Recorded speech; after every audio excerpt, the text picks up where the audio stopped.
What's going on, everybody? Joseph David here for Worldwide Sport Updates, your podcast, your news, your local community.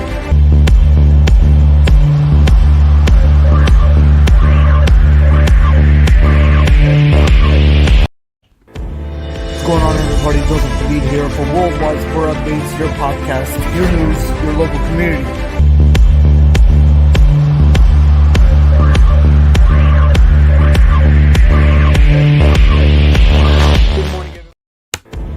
What's going on, everybody? Joseph David here for Worldwide Sport Updates, your podcast, your news, your local community.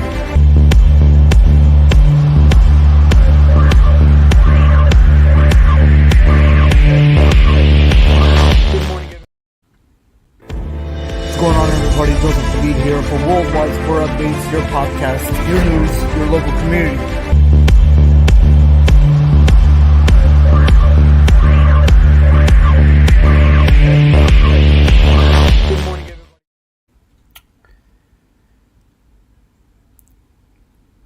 Ladies and gentlemen, sports fans worldwide, good morning from Worldwide Sport Updates.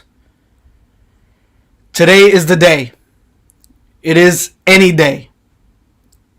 We remember September 11th, 2001, when we were affected by the tragedy of the 9/11 terrorist attacks.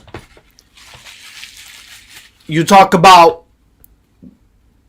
the lost people that were affected by this were 8 EMTs, paramedics, 60 police officers, 343 firefighters, and 2,997 civilians.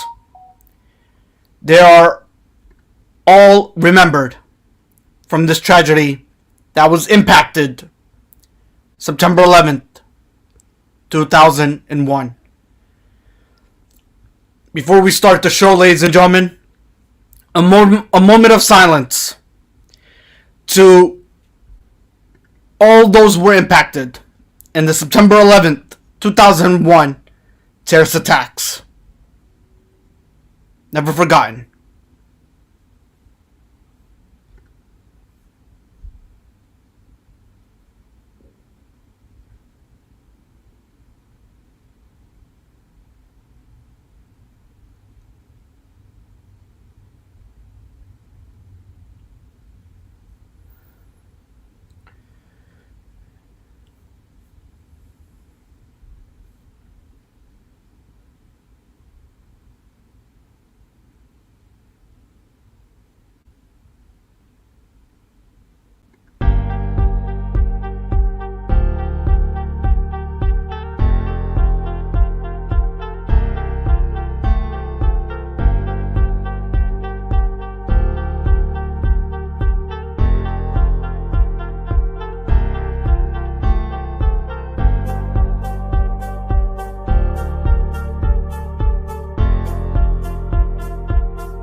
All right. Good morning, everybody. And thank you for joining us on Sunday, September 11th, 2022. Ladies and gentlemen, yes, it is the anniversary of the terrorist attacks that happened back in the year 2001. And we lost so many people on that day. It was a tragedy, folks. It was definitely a tragedy. Those people that were impacted again in the September 11, 2001 terrorist attacks again will never be forgotten. So again, it's any day. It's any day, and we will remember it. And sports world will remember it as they honor throughout the NFL games this afternoon. Ladies and gentlemen, I hope everybody is having a great weekend. And nonetheless, it is now back to school, back to football. back to work, everybody. So this is it. This is it. I mean, hopefully everybody's excited. I know not a lot of people got sleep. Nonetheless, everybody woke up early, or again, didn't get sleep at all, and they're just excited and enthusiastic about the NFL to start the season. As I am, we're ready for it. We are definitely ready for it. Ready to kick off the season.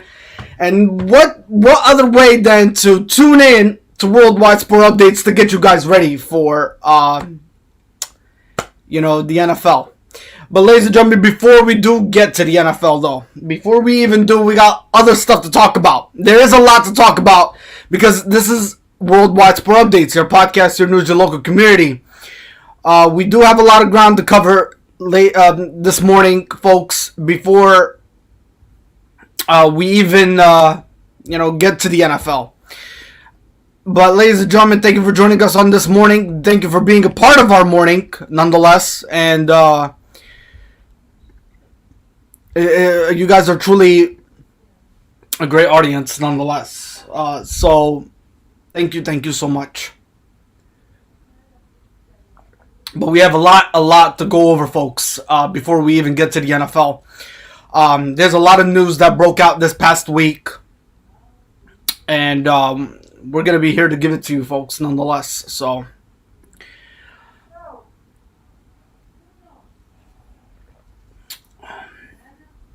we're going to go over NBA. Ladies and gentlemen, we're going to go over Major League Baseball later on today in the show. We're going to also cover UFC. We're going to cover that. The main card, the UFC card from last night. Not to mention, folks, there was no titles on the line in the UFC. So yes, there were no titles on the line in the UFC card last night. So with that being said, folks, the card itself though was very, very exciting. It was very exciting nonetheless. So we'll go over that. We're going to go over UFC. We're going to go over Major League Baseball. We're going to go over NBA. We're going to go over 80 games to recap your Saturday from college football. And then we'll talk about the NFL nonetheless. Ladies and gentlemen, we're streaming everywhere today. We are streaming on Facebook, Twitter, we're streaming on Twitter, Facebook, YouTube channel. Yes, so we are streaming everywhere, ladies and gentlemen, this morning for this podcast, Worldwide Sport Updates, your podcast, your news, your local community. We're also on Facebook group. Again, Facebook, Twitter, TikTok, and YouTube channel. So we are all over the place on this Sunday morning, September 11th, 2022. All right. Again, ladies and gentlemen, here's a breakdown of what we're going to be going over today. We're going to talk about UFC results from Saturday, WNBA. We're going to talk about the women's basketball. Ladies and gentlemen, we're going to recap 80 games from college football from your Saturday. Also, we have the latest news on Queen Elizabeth. We are going to go over that, ladies and gentlemen. Also, the latest on the NBA. We're going to go over that. We have some news regarding the expansion of the NBA. We're going to talk about that. Major League Baseball coming up. We're going to talk about that. And regarding some approvals. Also, ladies and gentlemen, regarding the minor leagues. Minor League and Major League have come to an agreement. We're going to get in more details on that. Also, the latest on Albert Pujols. We're going to get to him as well. Also, ladies and gentlemen, after that, we will close it out with NFL to start week 1. And we're going to go over some discussions. We're going to go over predictions. I'm going to give you my 5 lock picks, ladies and gentlemen, on this Sunday morning edition of Worldwide Sport Updates, your podcast, your news, and local community. So thank you for being a part of this podcast this morning. Again, ladies and gentlemen, we're going to break everything down to you for the latest, nonetheless, here on Worldwide Sport Updates. So again, good morning, everybody. Thank you for tuning in. We're not going to waste any time. First and foremost, ladies and gentlemen, we're going to start off with Queen Elizabeth, ladies and gentlemen. Rest in peace to Queen Elizabeth, folks. Queen Elizabeth II, as you all heard, from the UK's longest-serving monarch, ladies and gentlemen, has died at Balmoral at the age of 96 after reigning for 70 years, folks. Rest in peace to her. She was 96 years old, folks. Queen Elizabeth II has died. So, rest in peace to her. It is a tragic loss. Not to mention, folks, it really impacted this past week the Premier League in international, where they had to cancel some games to in her respect and to honor her in her passing away at the age of 96 after reigning for 70 years, ladies and gentlemen. God rest her soul. She did pass away nonetheless. So Queen Elizabeth II, folks, died at the age of 96. So that's the latest news regarding Queen Elizabeth that just happened this past week. It was a tragic loss nonetheless, and it impacted Premier League. If anybody's a fan of Premier League, they did cancel their games in her respect, and to honor her. And I think now they're resuming, and they're honoring her before the start of games in the Premier League now. So that's what's going on at the latest there regarding Queen Elizabeth, folks. All right.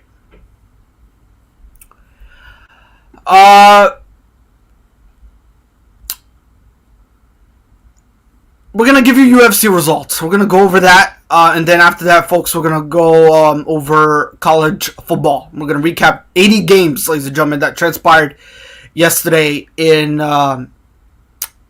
college football, ladies and gentlemen. It was a heavy.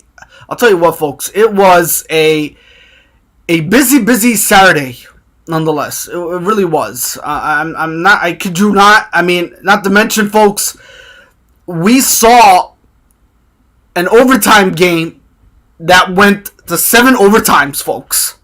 We're gonna get to that. So we are definitely gonna get to that, folks. We'll break it down all down to you, nonetheless. Here on Worldwide Sport Updates, your podcast, your news, your local community. All right, thank you for everybody tuning in on this Sunday morning, nonetheless. And let's get right to it, folks. So we're gonna recap UFC, folks. Yes, we're gonna recap UFC. We're gonna go over that, and we'll give you all the latest breakdowns that transpired on your Saturday. All right, so we're gonna go over that. If I could pull them up, though, that would be great. Bear with me.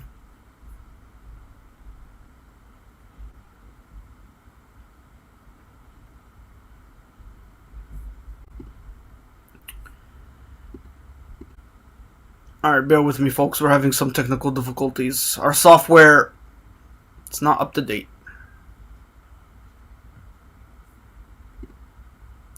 Alright, here it is. Sorry about that. Alright, folks. So here's the UFC results from Saturday's card. Again, no titles were on the line. But it was an interesting card to watch, nonetheless. So we're going to break them down all to you here on this Sunday podcast edition. Alright. So, ladies and gentlemen, here are your results from the UFC Saturday night's card. We're going to break them down to you, starting with, ladies and gentlemen, last night's victory. None other than Johan Lenzi. Ladies and gentlemen, Johan Lenzi defeated Darwin Weeks in a split decision. He was the victorious in that card last night in the UFC. Also, ladies and gentlemen, Ellis Reed defeated Melissa Martinez via anonymous decision in yesterday's UFC card. Also, ladies and gentlemen, Helly Ellington, I believe I'm pronouncing that right. Helly Ellington defeated Chad Anahallinger via anonymous decision. That was the results for Hallie Alatang, actually. Hallie Alatang is his name, I'm sorry. Sorry for not getting these names right. He defeated Chad Anahallinger via anonymous decision. Norma Dumont defeated Danielle Wolf via anonymous decision in last night's UFC card. Also, ladies and gentlemen, Chris Barnett defeated Jake Kohler via TKO with the punch in round 2. Also, Dennis Tulilin defeated Jamie Pickett via anonymous decision. No, excuse me, via TKO in round 2, ladies and gentlemen, with 4 minutes and 52 seconds. So Dennis, again, ladies and gentlemen, Tulilin was victorious in the UFC card last night.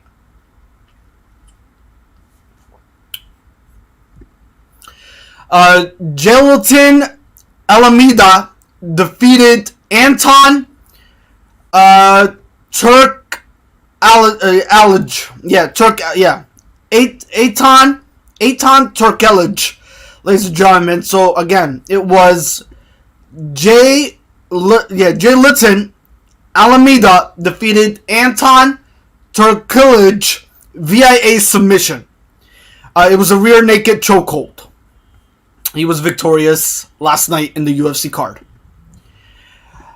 Julian Orissa defeated Hakeem Dawodu via anonymous decision.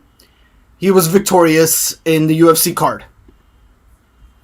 Johnny Walker defeated Ion Cutelaba via submission with the rear naked chokehold. Irene Aladina defeated Macy Chison via TKO with a heel kick to the liver. And it went to round 3 with 2 minutes and 21 seconds, ladies and gentlemen. Danielle Rodriguez defeated Li Jingling via split decision, ladies and gentlemen. He was victorious in the UFC card last night. Kazimit Chimev defeated Kevin Holland via submission with a choke in round 1. 2 minutes and 13 seconds remaining. Also, ladies and gentlemen, the last card, and last but not least, and you guys know, he does not need no introduction. He's probably one of your favorite UFC boxing person you could think of. Nate Diaz, ladies and gentlemen, defeated Tony Ferguson via submission with a choke in round 4, ladies and gentlemen. What a great match, by the way. 2 minutes and 52 seconds, ladies and gentlemen. Nate Diaz, ladies and gentlemen, came back into the UFC picture and picked up the victory against Tony Ferguson, ladies and gentlemen. So this was the UFC card last night. And it was a pretty good card nonetheless. So hopefully everybody enjoyed those matchups. And enjoyed the fights nonetheless. That was on the card nonetheless. Alright. Okay, folks. So we're going to go over college football from Saturday. We have 80 games to recap, ladies and gentlemen. We're going to go over that. After that, ladies and gentlemen, we are going to talk about the WNBA. Yes, we have the WNBA finals, ladies and gentlemen, that will start today, nonetheless. So we are going to go over that after we recap after we recap college football games, folks. There's 80 games to go over, ladies and gentlemen. We're going to recap those in a couple minutes here. After that, ladies and gentlemen, we're going to talk some Major League Baseball news, and then we're going to talk some NBA news, and then we're going to wrap it up with NFL.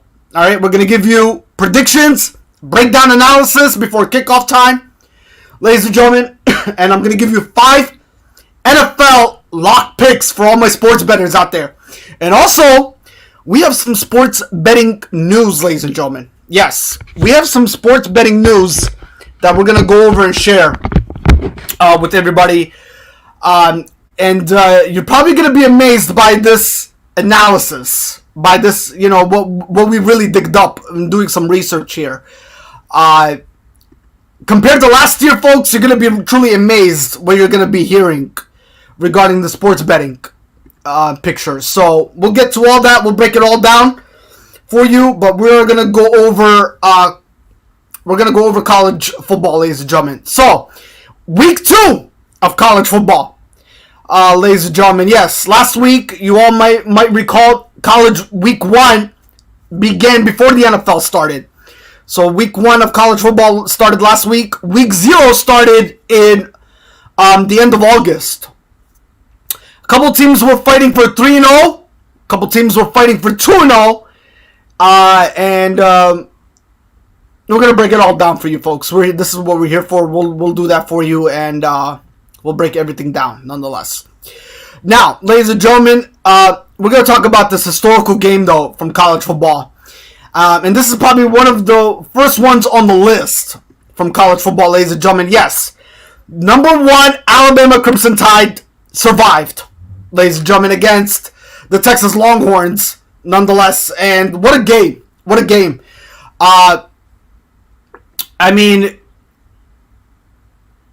probably one of the historical games. And ladies and gentlemen, there's some piece of history, too, regarding Alabama and the Texas Longhorns, ladies and gentlemen. So, for anybody that did watch college football yesterday, I'm gonna share with you some interesting research that happened yesterday between Alabama Crimson Tide, the number 1 team in the nation in the sports program, in the college program, against the number 22 Texas Longhorns.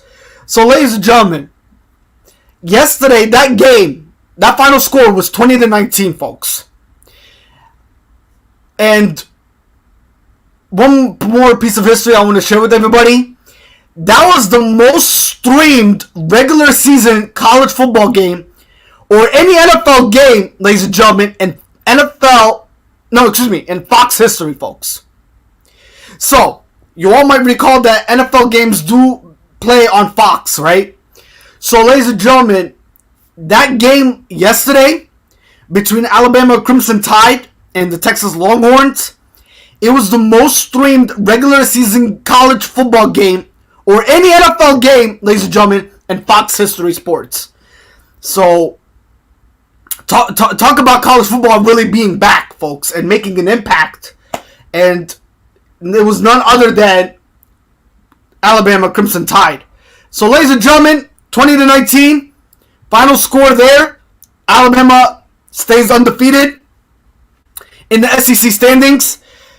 So they're 2-0, and 20-19 was the final, folks, in the SEC. As far as, ladies and gentlemen, as far as the Texas Longhorns are concerned, in the Big 12 standings, they fall to 1-1 on the season. So did not look good.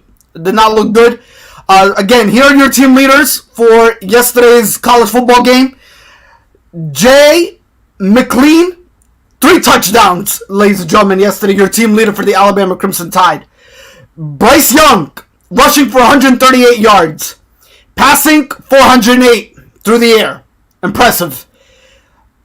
T. Holden, 109 receiving. And nobody had any big game on the defensive side as far as interceptions are concerned. But it was a tight game. Very close game nonetheless. And I'll tell you what. Texas almost had them. They really did, folks. They almost had them right at the, by an inch, folks. By an inch. But, I mean, what a good game, though. It was actually one of the most, again, it was the most watched game that anybody could really think of. And that game, I think, is the one that started at 12 o'clock yesterday. So, talk about an epic football game in week 2 of college football. So again, final score, ladies and gentlemen, it was 20-19. Alabama Crimson Tide. So, off to a good start for Alabama, nonetheless. All right, ladies and gentlemen, let's go over more college football news. Helen, good morning. Tony, good morning. Robbie, good morning. Everybody, good morning. Thank you for tuning in. Durand, good morning. South Carolina against the Arkansas Razorbacks, ladies and gentlemen. What an epic game, by the way. So South Carolina Gamecocks against the Arkansas Razorbacks, ladies and gentlemen. Final score 44-30. We'll give some shout outs here, ladies. Well, before we do give some shout outs here, as far as South Carolina Gamecocks are concerned, they fall to 1-1 in the SEC. For the Arkansas Razorbacks, they improved to 2-0 in the SEC standings. Team leaders go out to K. Jefferson with 2 touchdowns yesterday. R. Sanders, 273 rushing through the ground. K. Jefferson again had a great game through passing for K. Jefferson, 385 yards through the air. M. Landers, 88 receiving, and D. McGlothern had 2 interceptions, ladies and gentlemen, as your team leader for the Arkansas Razorbacks. Again, off to a 2-0 start, beat the South Carolina Gamecocks, 44-30, your final there.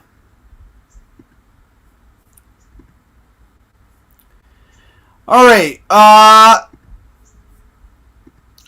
on to more other college football news, ladies and gentlemen. Let's go over scores. Missouri at Kansas State. Kansas State beat Missouri, ladies and gentlemen, 40-12. Your final. Man, talk about the Kansas Kansas State Wildcats, folks. Off to a 2-0 start for the Big 12. Again, dismantling, ladies and gentlemen, Missouri Tigers. Again, final score 40-12 there. Missouri falls to 1-1 on the season. Kansas State Wildcats, they go off to the Kansas State Wildcats go on to 2-0 on the season. Lori, good morning. Thank you for tuning in. Welcome to Worldwide Sport Updates, your podcast, your news, your local community. Lance, good morning, my friend. Thank you for tuning in. We're going over some college football news, some scores, ladies and gentlemen. I know 80 games yesterday in college football, ladies and gentlemen, but we're going to recap them for you because this is what we're all about. We are committed and dedicated nonetheless. Ladies and gentlemen, Wake Forest against Vanderbilt. Wake Forest, they prevailed. They prevailed to go 2-0 in the ACC standings. 2-0 on the season against Vanderbilt. Vanderbilt, ladies and gentlemen, well, they fall in the SEC to 2-1, ladies and gentlemen. So this is what I was talking about as far as which teams are going for their third win. Because they started in week 0. Vanderbilt was one of those teams that did start in week 0. They suffered their first loss after going 2-0. I think to start this, I believe so. I could be wrong. Let me check Vanderbilt real quick here.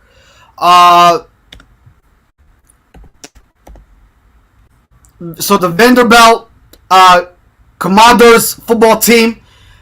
Let me see here. So I think they did start. Yeah. So they did start the season 2-0 by beating Hawaii, ladies and gentlemen, on August 27th, and they beat Illinois last week, September 3rd. So again, they started 2-0. They suffered their first loss at the hands of Wake Forest. Not to mention, ladies and gentlemen, Wake Forest came into this football game ranked number 23 in the college football rankings. Again, will they boost up? Will they move up after this win? Of course, Wake Forest is going to boost up and move up. Of course they are. A victory gets noticed, folks, and it gives them a better chance come college football playoff time to get a better shot. To be at the better sitting position nonetheless. But they did enter 23 in the football game. Again, victorious nonetheless by 20 points. Yeah, again, final score 45-25 Wake Forest. All right, so good stuff there for Wake Forest to start the season 2-0. Yeah. So for Wake Forest, they start 2-0 in the ACC. All right, so good stuff is coming from Wake Forest Demon Deacons. Nonetheless. All right, Western Illinois at Minnesota. Final score there, Minnesota prevailed 62-10, ladies and gentlemen, against Western Illinois. Duke at Northwestern. Duke, they beat Northwestern. Yes, ladies and gentlemen, Duke does have a football team, for anybody that's not aware. 31-23 for the Duke Blue Devils, ladies and gentlemen. For the Duke Blue Devils in the ACC standings, they are 2-0 to start the season. What a good hot start for the Duke Blue Devils to make a statement against Northwestern. And not to mention Northwestern, they suffered their first loss of the season. So, again, it was a close, tight game. Again, 31-23, your final. Arkansas State the Arkansas State at the Ohio State Buckeyes. Ohio State Buckeyes, ladies and gentlemen, number 3 coming in. Will they stay at number 3? Will they move up one spot? That's yet to be determined. We shall wait and see. When the college football rankings get distributed, I believe on Monday. Yeah, last week they got distributed on Tuesday because of Labor Day, but I believe they will be distributed on Monday this upcoming week. For the Ohio State Buckeyes, ladies and gentlemen, in the Big Ten standings, they start the season off to a good one, 2-0. I mean, what do you expect from Ohio State Buckeyes? Really nothing. So, I mean, they're the hottest team. We know them. We know their past history. We know what they're capable of as a football team, folks. And they are off to a good hot start at 2-0. For Arkansas State, ladies and gentlemen, in the S-Belt standings, they fall to 1-1. Suffered their first loss at the hands of the Ohio State Buckeyes. For the Ohio State Buckeyes, let's give a shout out to some team leaders. M. Harrison Jr. with 3 touchdowns. T. Henderson with 178 rushing through the ground yesterday. C.J. Stroud, man, heck of a game. Passing through the air, 574. He probably is one of the runner-ups for the Heisman, nonetheless. So C.J. Stroud, 174, passing through the air. Again, M. Harrison Jr. had 240 receiving yards, and nobody had any interceptions in that ball game. Well, from the Ohio State Buckeyes perspective, though. All right, so again, off to a great start for the Ohio State Buckeyes, 2-0 in the Big Ten standings.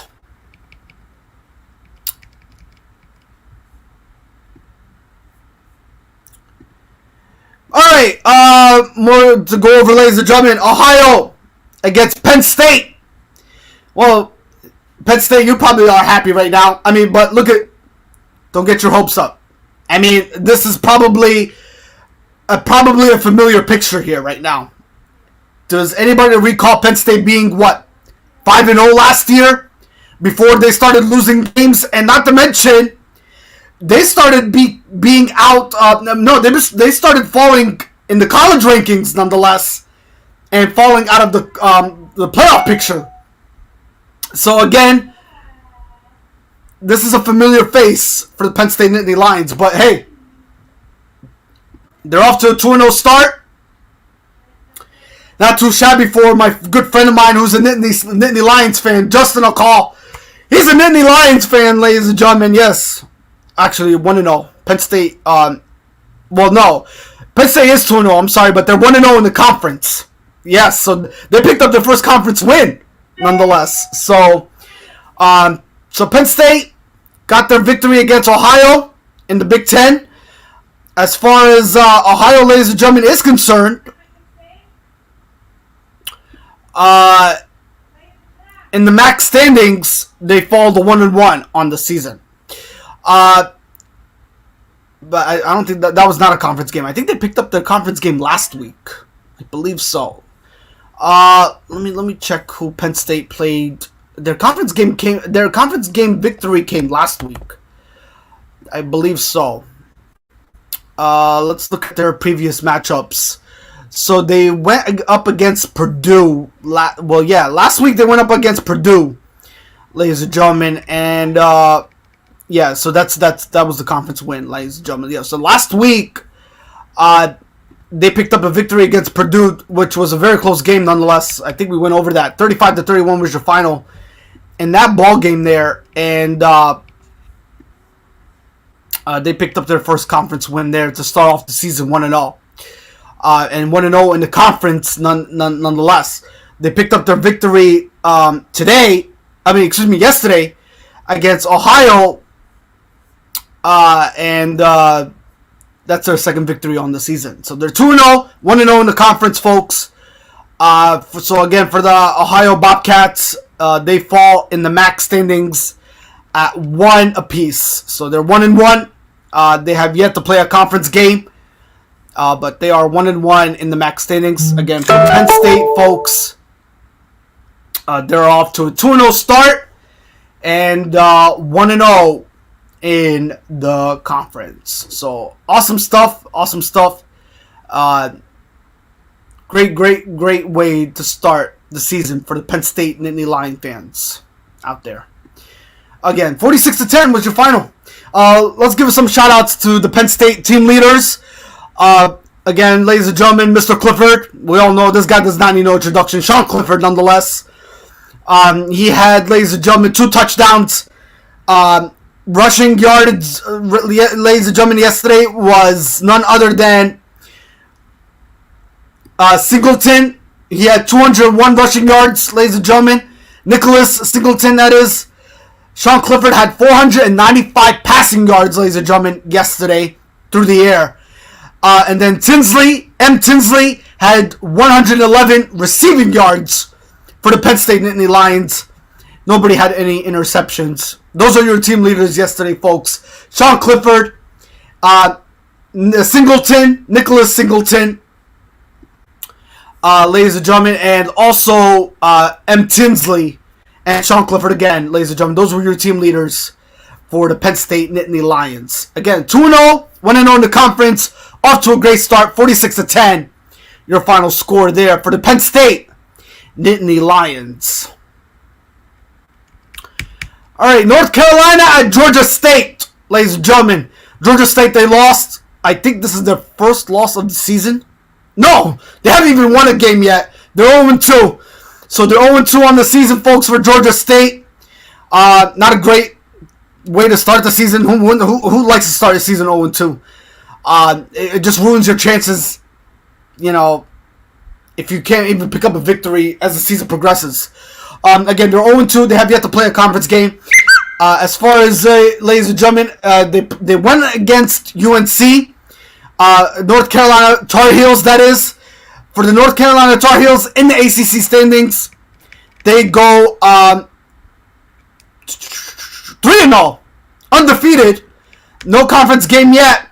35-28. What a great answer for the North Carolina Tar Heels. Off to a 3-0 start, ladies and gentlemen. Speaking of the North Carolina Tar Heels, let's talk about their impressive 3-0 start nonetheless. How did they get to 3-0 already?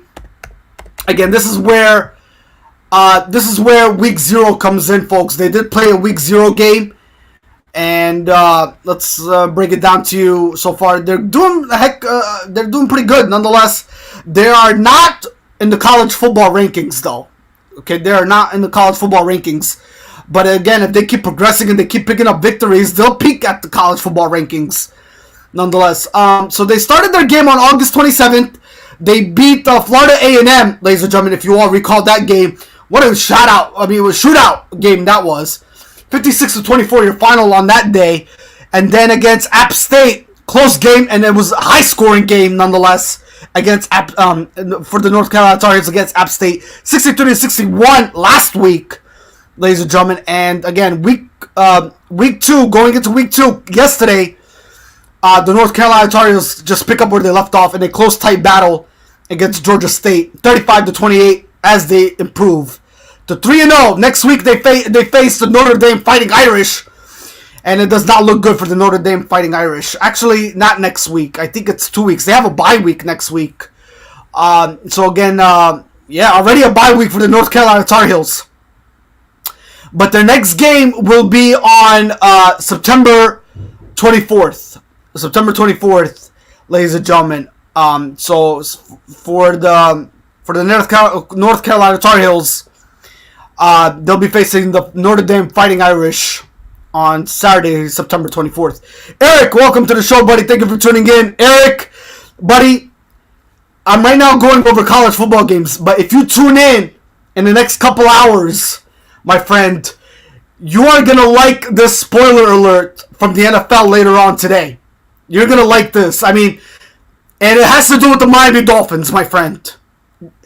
I mean, I smell an upset special on the menu. You know when you're hungry and you look at that menu and your stomach is growling and you're having a hard time figuring out what exactly you want to eat.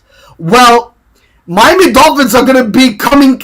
I mean, well, they are at home, right? So talk about home field advantage, but talk about the dogs that are going to be hungry when they go up against the New England Patriots. We're going to talk about that later on throughout the show. So yeah, when I say upset, we're going to get in more details on that. So Eric, if you could tune in for the next hour, in 1 hour or so, you're going to like what you're going to hear, my friend, nonetheless. So tune in. But right now, not many people, we don't have many college football fans here, so, but we are going over them, and,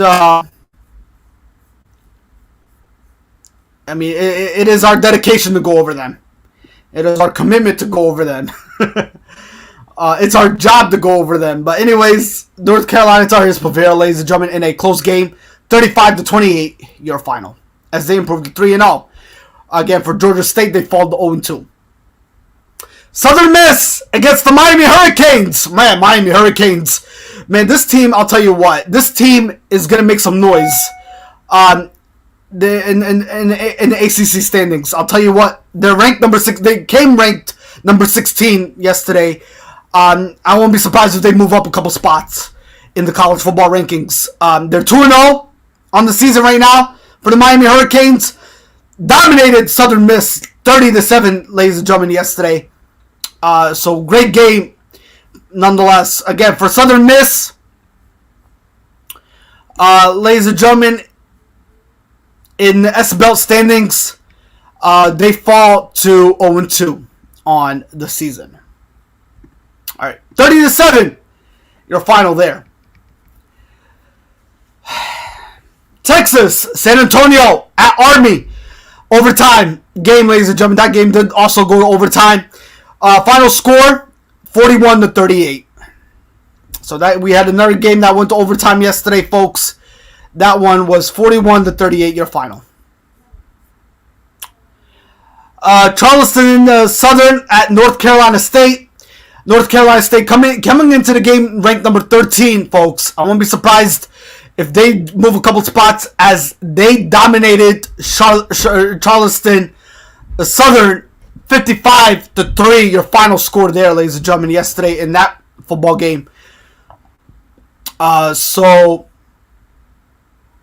I got 55, ladies and gentlemen, 55-3 was your final there for North Carolina State. Again, for North Carolina State, ladies and gentlemen, let's talk about the team leaders that made the 55-3 score happen.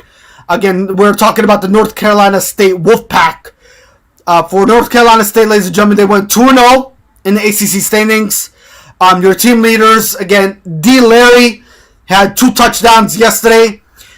D. Sumo Karnagabia in rushing yards through the ground had 149.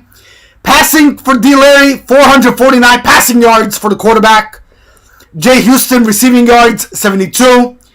And T. Baker Williams, 2 interceptions for your team leader for the North Carolina State Wolfpack. dominated on both sides, offense and defense, and the team was clicking on all cylinders nonetheless. So again, 55-3 your final there. Not too bad, not too shabby to start off the season for North Carolina. For North Carolina State Wolfpack. 2-0 in the ACC standings. All right, South Alabama at Central Michigan. South Alabama beat Central Michigan 38-24. Your final there, ladies and gentlemen. Southern Utah at Utah. Of course, the Battle of the Utahs. Ladies and gentlemen, what a game. What a game that was. A blowout, nonetheless. I mean, Southern Utah just were sleeping and no answer. The only answer they really put up on that board was a touchdown. 73-7, your final score for Utah. Coming into that football game, they were ranked number 15 in the college football rankings. They're going to move up a couple spots after that dominating fashion. So surprisingly, ladies and gentlemen, for the Utah UTs, they call them the Utah UTs, ladies and gentlemen. In the Pac-12 standings, they are off to a 1-1 season in the Pac-12 again. Let's give out some shout out to the team leaders. T. Thomas with 3 touchdowns. T. Thomas with 163 rushing through the ground. C. Rising 470 through the air passing. D. Kincaid with 136 receiving yards. And R. Hubert with 1 interception, folks. Your team leaders for the Utah Utes. 73-7. Your final score for the Utah Utes, ladies and gentlemen. 73-7, your final. All right.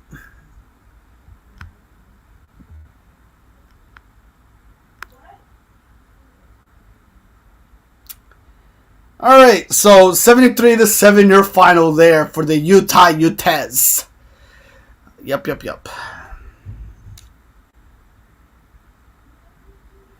All right. Lafayette at Temple. Temple, ladies and gentlemen, the Temple Owls against Lafayette. I believe the Temple Owls, ladies and gentlemen, just got their first victory. They lost last week, so they're 1-1 for the Temple Owls. Off to a good start. And what a good way to come back to the answer. I mean, Temple Owls, ladies and gentlemen, in a devastating loss last week, they lost to... Let's go back to that game last week against the Duke Blue Devils. Yes, again, there is a football team, ladies and gentlemen, for the Duke Blue Devils. Temple had no answer for the Duke Blue Devils last week, folks. Duke Blue Devils beat them 30-0 when Temple Owls were on the road last week. 30-0. Nothing to show for it. What a good answer to come back with 30 points of their own. So they put 30 points of their own on that scoreboard yesterday, folks, beating Lafayette 30-14 yesterday, folks, in that ball game there. Off to a good start for the Temple Owls. What a good way to answer again. For the in the AAC standings, folks, they're 1-1 on the season. As far as Lafayette is concerned, folks, I think for Lafayette, I believe they're also 1-1 as well. So they suffered, they suffered their first loss yesterday after last week when they played against Sacred Heart in a low-scoring fashion game. That game was 6-0, their final score last week. If anybody did watch that game, it was a boring game nonetheless. So I hardly doubt anybody watched that game to boost the TV ratings. But it was 6-0 for Lafayette to pick up a victory in that ball game against Sacred Heart. But again, Lafayette played against the Temple Owls yesterday. Temple dominated them 30-14, and Lafayette again only put 14 points up on that scoreboard. So they're 1-1. They suffered their first loss. For the Temple Owls, they pick up their first victory of the season. All right. Western Michigan at Ball State. Western Michigan, ladies and gentlemen, beat Ball State 37-30. Your final there, ladies and gentlemen. Marshall against the Notre Dame Fighting Irish. What is wrong with Notre Dame, ladies and gentlemen? What is wrong with Notre Dame? They came to that game, ladies and gentlemen, number 9, by the way, yesterday. 26-21 was your final. Marshall defeating them. And ladies and gentlemen, if anybody does not recall, that was an upset. That was an upset game. I kid you not. So, Notre Dame Fighting Irish, they are in the INDEP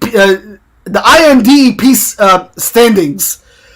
They are off to an 0-2 start, ladies and gentlemen, the Notre Dame Fighting Irish, after last year dominating in the college football rankings. Yes, they were in the top 25 college football rankings last year, ladies and gentlemen, for the Notre Dame Fighting Irish.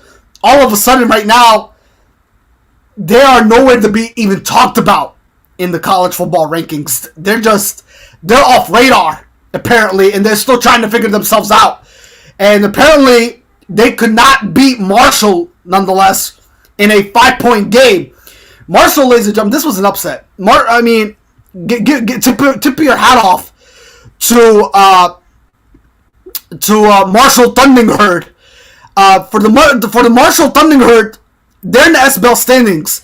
They're off to a 2-0 start, ladies and gentlemen. So this is impressive for this football team. They are not ranked in the college football rankings.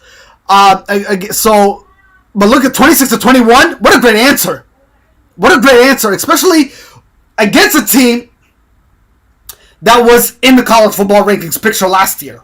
So, I mean, wow. What a difference a year makes, right? Here are your team leaders, though. Kay LeBrun, 3 touchdowns. Kay LeBrun, 265 rushing through the ground. H. Colombi, 350 passing yards. T. Katan, 93 receiving yards. And M. Abraham, 2 interceptions on defense.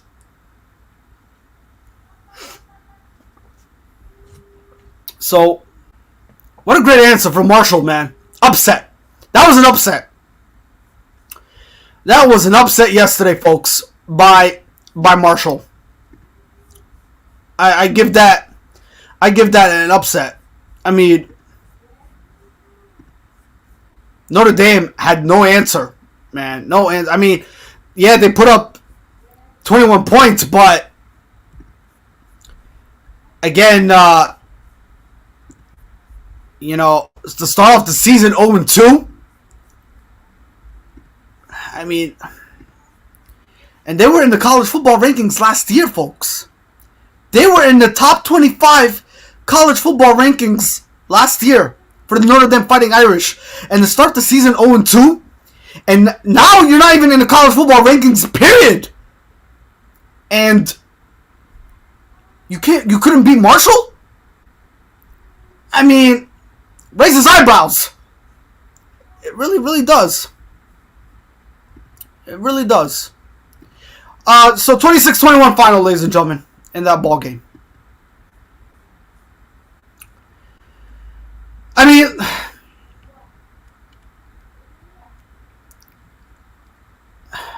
mean, I did mention they are ranked number 9. They were ranked number 9 coming into this game for Notre Dame Fighting Irish.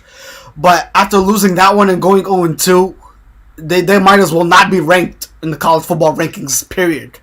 They might as well be off radar. I mean, to go 0-2 though, I mean, this is disappointing. This is disappointing for a team like this. They were in the college football rankings last year again. All right? And did they make the playoffs? I believe they did. But again, you're ranked number 9 and you lose to an unranked football team. Marshall's not ranked. You're 0-2. I mean, say no more. Say no more. Tennessee against the Pittsburgh Panthers. Overtime game. Pittsburgh Panthers lost. They came into that game ranked number 14. Tennessee beat them, ladies and gentlemen, 34-27 your final for the Tennessee Volunteers. They are off to a 2-0 start. And for Pittsburgh Panthers, ladies and gentlemen, in the ACC standings, they fall to 1-1. I think this is their first loss of the season. So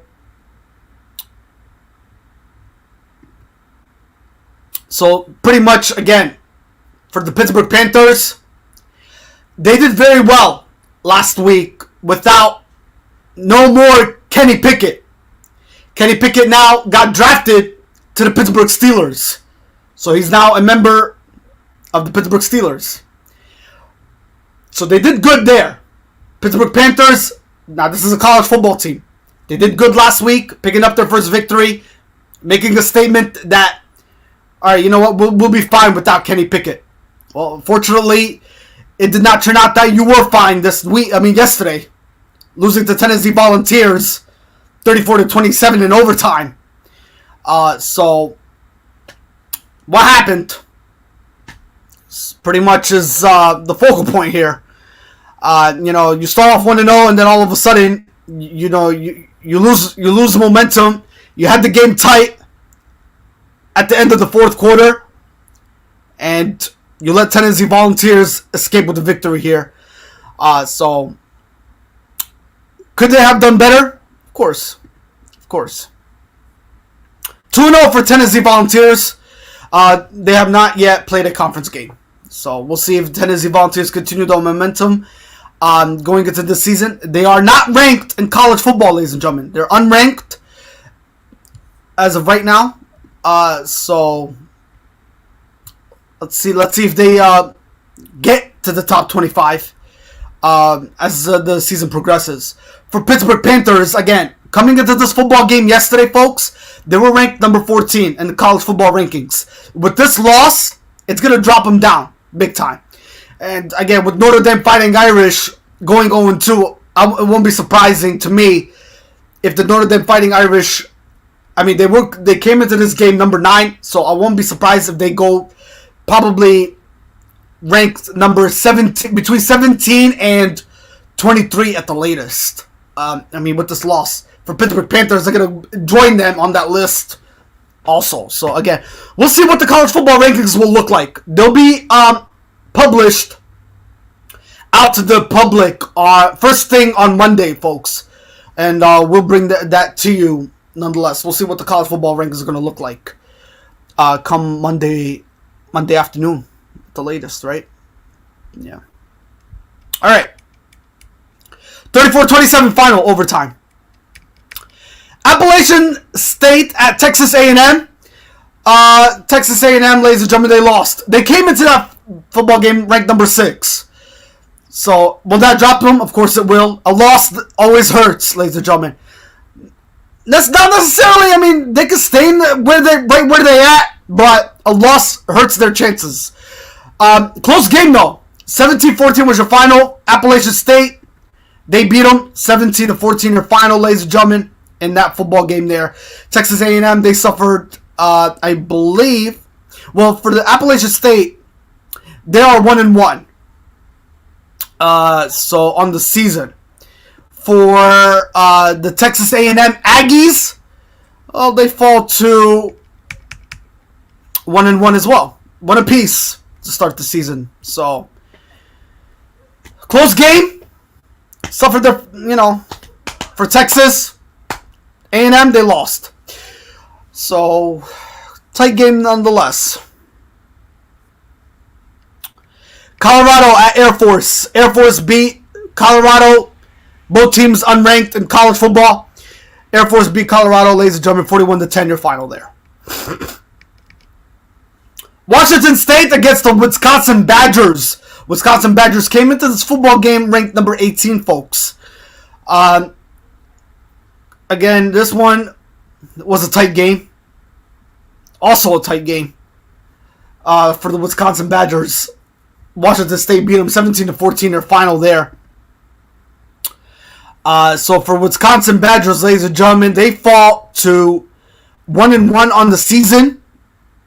And as far as Washington State is concerned, in the Pac-12, they move on to 2-0, undefeated on the season for the Washington State Cougars. that is. All right, so 17-14 final. Memphis at Tennessee, ladies and gentlemen. Memphis, they beat Memphis beat Navy. I don't know what. Did I say Memphis versus Tennessee? I know, it's still morning, right? Memphis, ladies and gentlemen, beat Navy 37-13 in their final, ladies and gentlemen, in that football game there. Kennesaw State at Cincinnati Bearcats. The Bearcats, what a statement. 63-10, your final. For the Cincinnati Bearcats, 1-1 on the season. For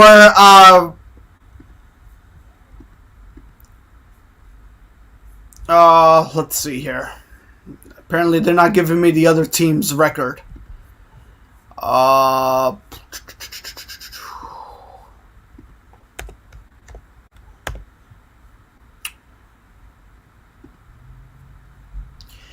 0-2 for Kennesaw State Owls, ladies and gentlemen. Again, Cincinnati Bearcats, 63-10, your final there. Speaking of the Cincinnati Bearcats, they lost last week against at the hands of the Arkansas Razorbacks in a tight game, 31-24, for Cincinnati to start the season 0-1. But what a statement for Cincinnati Bearcats. They're the team, ladies and gentlemen, that actually made the college football playoffs, and they were top college football ranked team last year. So again, to face Kennesaw State yesterday, man, they beat Kennesaw State, but again, they lost to Arkansas Razorbacks last week on Saturday, September 3rd, in a tight game, 31-24. A lot of people were shaking their heads. What's wrong with the Cincinnati Bearcats football team, and what are we going to look forward to with the Cincinnati Bearcats team? Well, look no further, because they dominated Kennesaw State yesterday, 63-10, ladies and gentlemen. So, what a great great performance statement on both on offense and defense for Cincinnati Bearcats. 63-10 was nothing to scratch your head off about.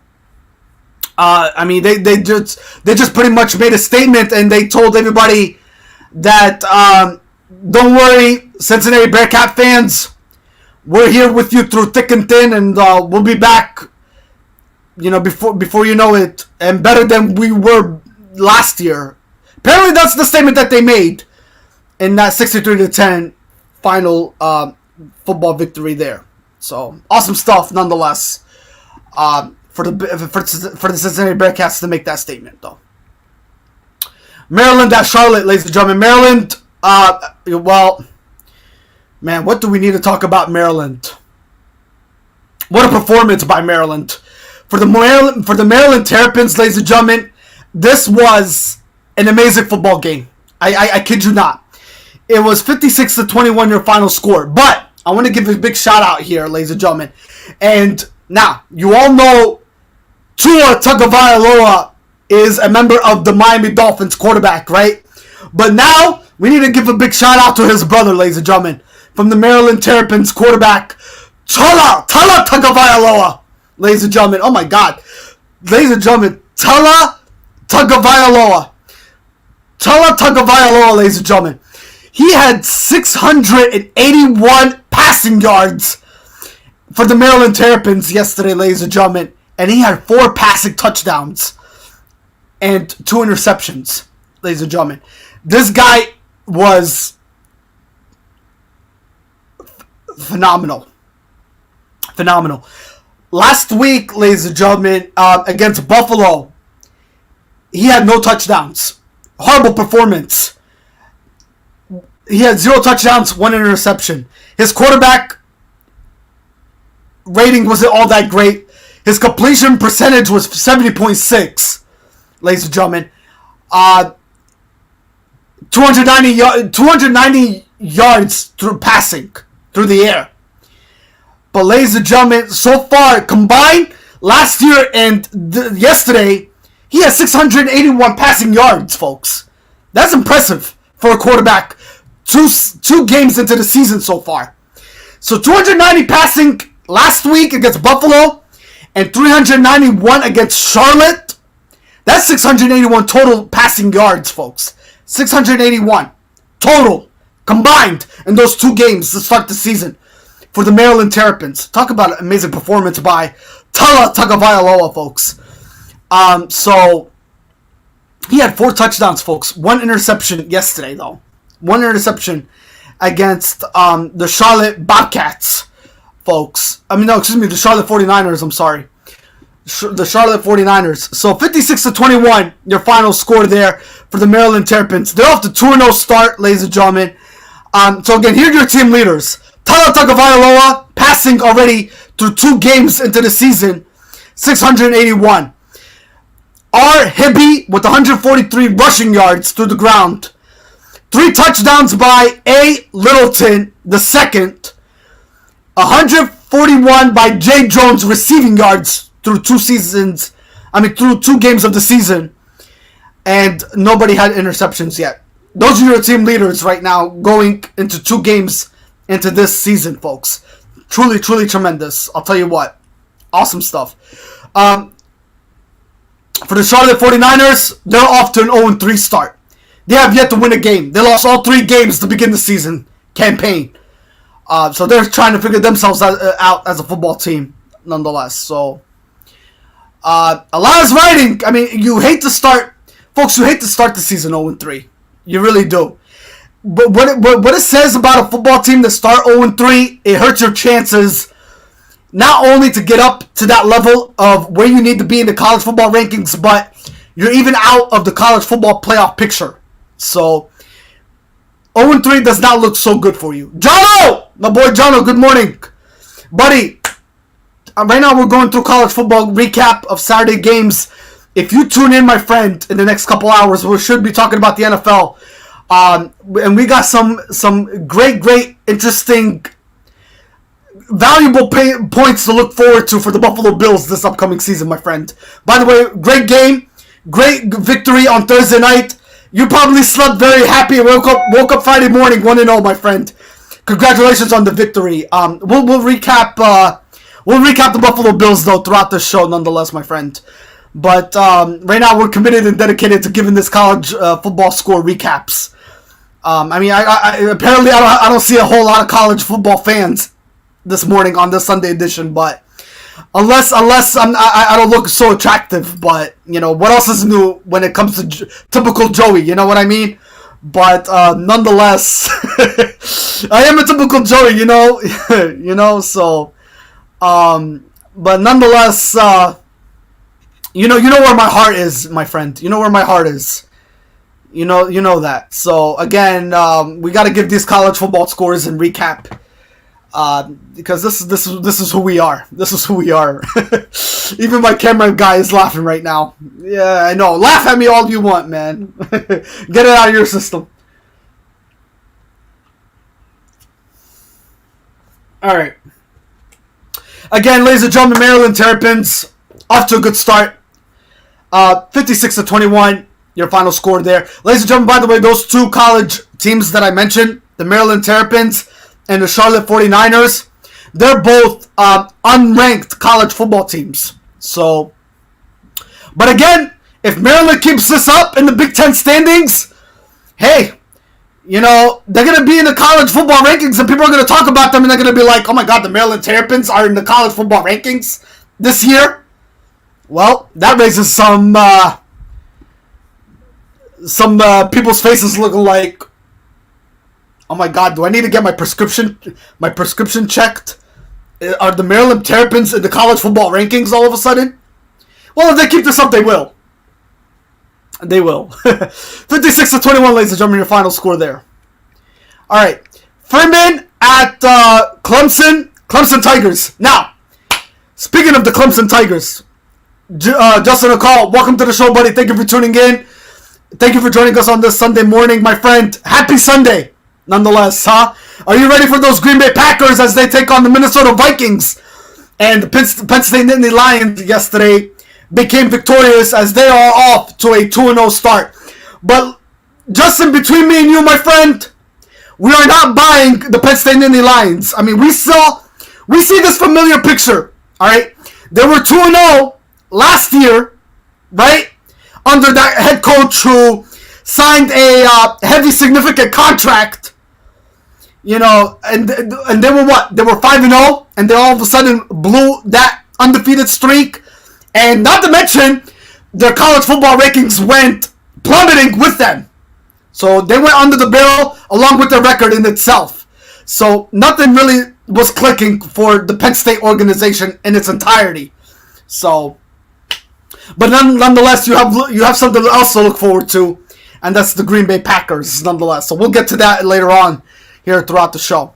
But let's talk about the Clemson Tigers. First of all, Clemson, ranked number 4 college football team, off to a good start on the season.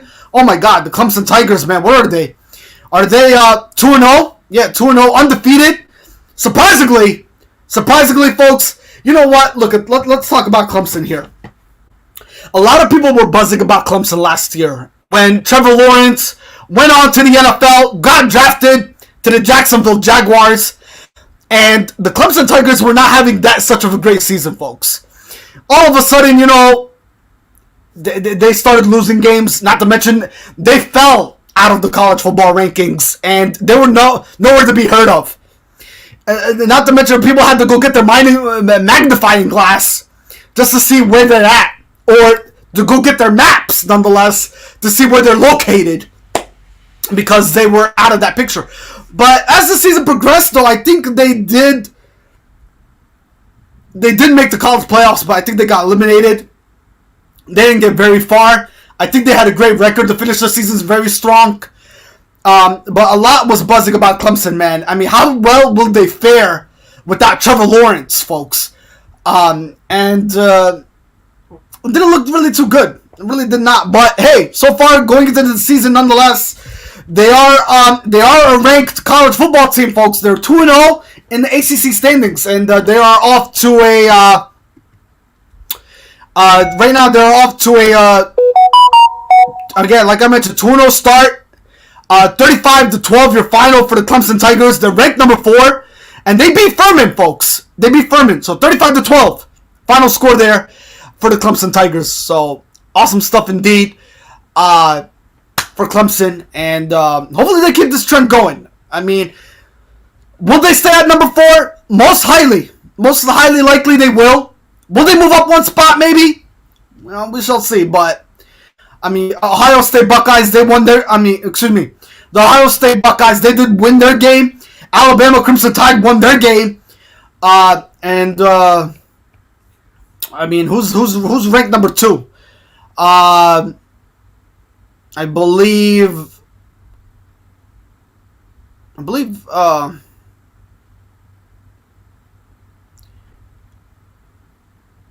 somebody's ranked number 2. No, we'll find out who. Georgia Bulldogs are ranked number 2, so they're going to stay put. So most likely, folks, Clemson Tigers are going to stay at number 4. Most likely, yeah. All right. Virginia at Illinois. Illinois, ladies and gentlemen, they beat Virginia 24-3. Your final there. All right, ladies and gentlemen, we're going to go through all these scores because we still got to talk about WNBA. We got to start talk about Major League Baseball. We got to talk about the NBA, and we got to talk about the NFL, folks. So we have a lot of grounds to cover here. So we're gonna go through all the scores here in one shot. So we're gonna go with Portland State at Washington. Washington, ladies and gentlemen, beat Portland State 52-6. Your final yesterday there. Georgia Bulldogs, ladies and gentlemen, came into this football game. I don't know why they're ranked number 2. They should be ranked number 1, but they are ranked number 2. They beat Samford 33-0. Awesome performance by Georgia Bulldogs. They are off to an undefeated start, nonetheless, at 2-0 in the SEC standings. Uncle, good morning, Uncle Ohan. Thank you for tuning in, my friend. Welcome to Worldwide Sport Updates.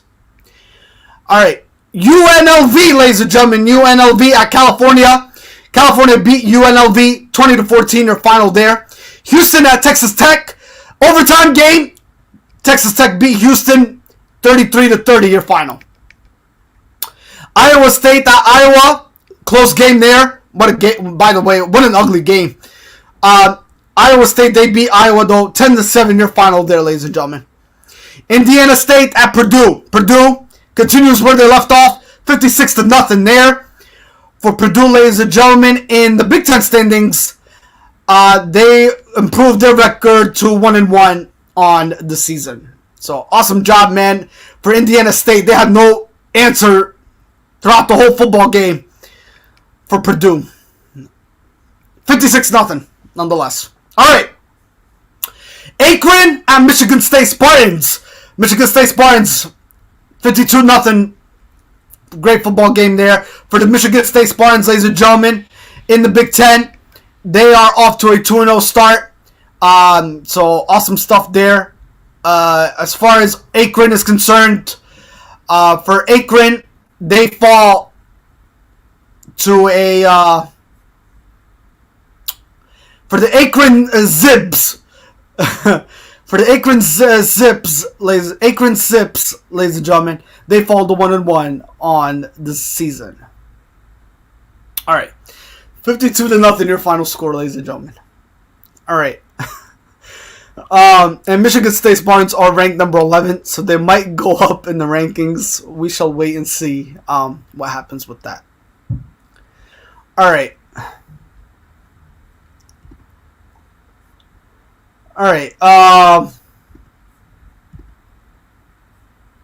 Okay, so let's let's continue here. All right. Wagner at Rutgers. Rutgers beat Wagner 66-7. Your final score there, ladies and gentlemen, for Rutgers. All right. Northern Colorado at Wyoming. Wyoming beat Northern Colorado 33-10. Your final. Eastern Kentucky at Bowling Green. Ladies and gentlemen, this is the game. This is probably the game of the century here. This game probably will be one of the memorable games we're ever going to think of and talk about for years to come. And talk about college football being back, folks. This game, oh my God, did not finish till the 7th overtime, ladies and gentlemen. It went to 7 overtime game, ladies and gentlemen, to decide who the winner is. So, high-scoring game. 59-57, ladies and gentlemen. Final score for the Eastern Kentucky against Bowling Green. And talk about a football game, though. That game, ladies and gentlemen, went to 7 overtimes. I mean, this game will be talked about forever. Of course it will. It'll probably go down in college football history books, nonetheless. So, talk about a statement, though. For the Eastern Kentucky Colonials, yes, Eastern Kentucky Colonials, they improved their record to 1-1. Not to mention, last week, ladies and gentlemen, they lost to Louisville. So Eastern Kentucky lost to Louisville last week, and they only put 3 points up on the board against Louisville. But talk about. Well, no, hold up. How did they 1-1? I mean, they should be. They had 3 games into the season already. Unless they didn't update their record. It's showing here they're 1-1. They should be 1. Well, they should be.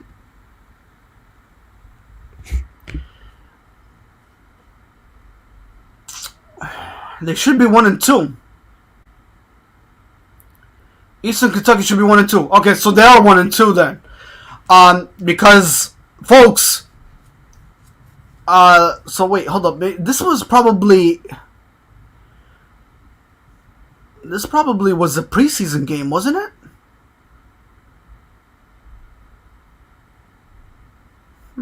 No, it was a regular season game.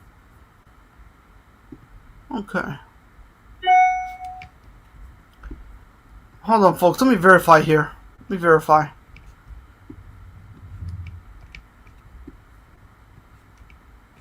verify something here.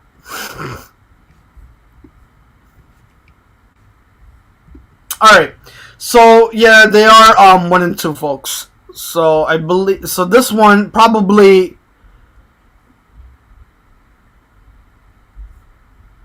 Okay, yeah. All right, so they are, they are 1-2. All right, so Louisville beat them, ladies and gentlemen, September 11th. No, wait.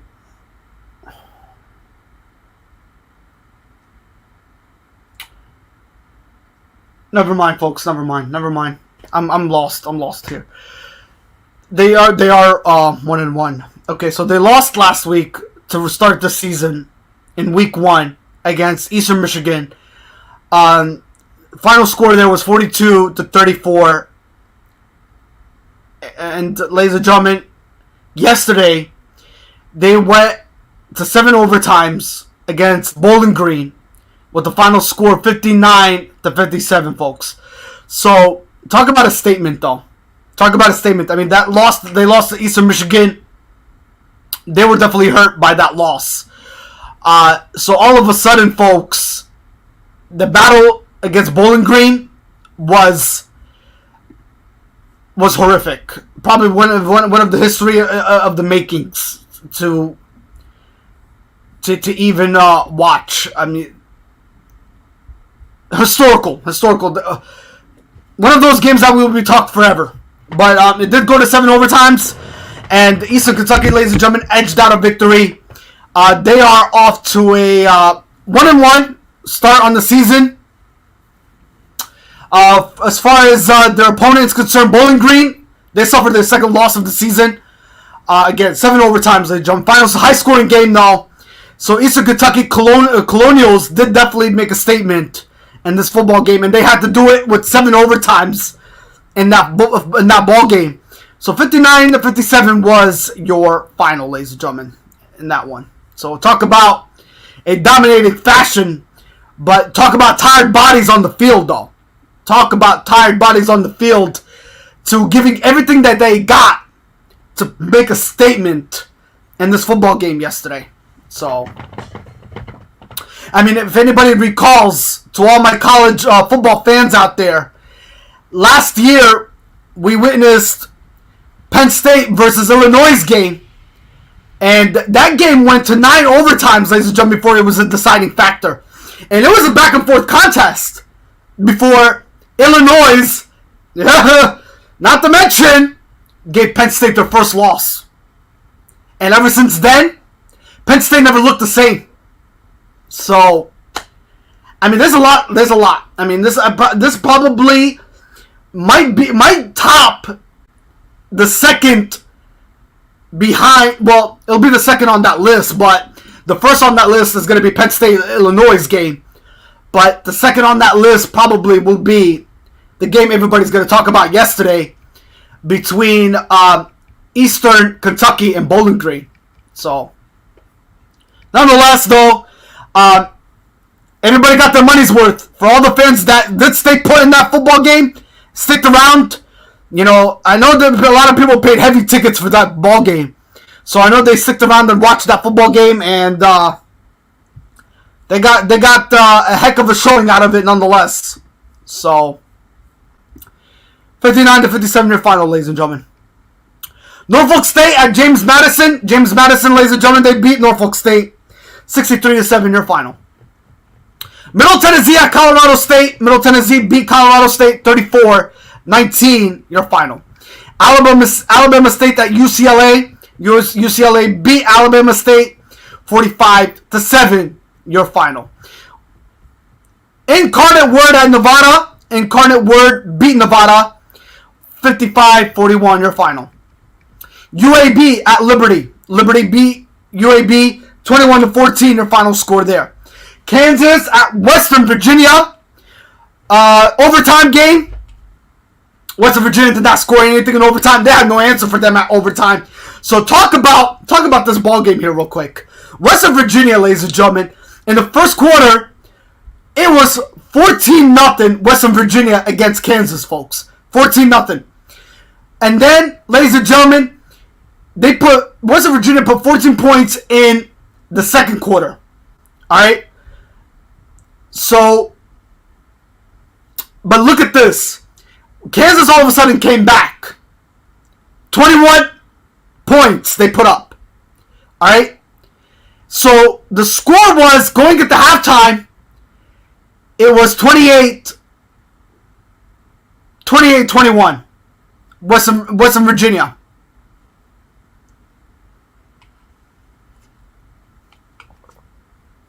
After halftime, ladies and gentlemen, Kansas dominated Western Virginia with 14 unanswered points. Western Virginia scored Zipola. 0 points. Kansas put 14 points after halftime, after getting out of that locker room. So it was 28-21 West Virginia, folks. They were leading. So West Virginia at the end of the third quarter stayed at 28 points. For Kansas, they were, 21? So 35. Alright? So it was 35-28 at the end of the third quarter, folks. Yeah. 35-28. Alright? So they put... So again, it was 21. Plus 10. Plus 10, 31. 31 plus 4, 35. So 35-28 at the end of the third quarter. All of a sudden, folks, comes fourth quarter. Here we go. We got a ball game. West Virginia scored 14 points in the fourth quarter. And they still had 28 points. So 28 points.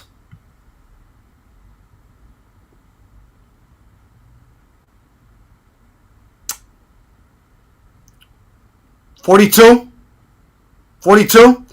So, and Kansas had 35. 35 plus 7. They only scored a touchdown in the fourth quarter.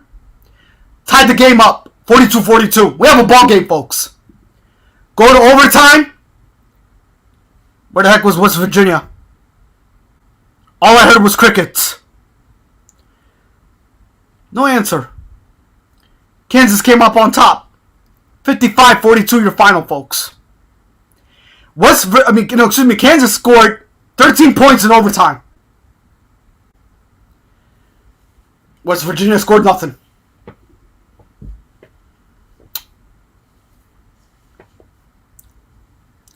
$55-42 your final, folks.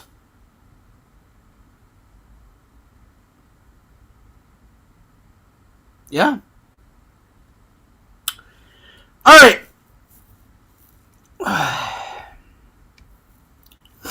Old Dominion at East Carolina. East Carolina beat Old Dominion 39-21 your final. Holy Cross at Buffalo. Holy Cross beat Buffalo 37-31 your final score there.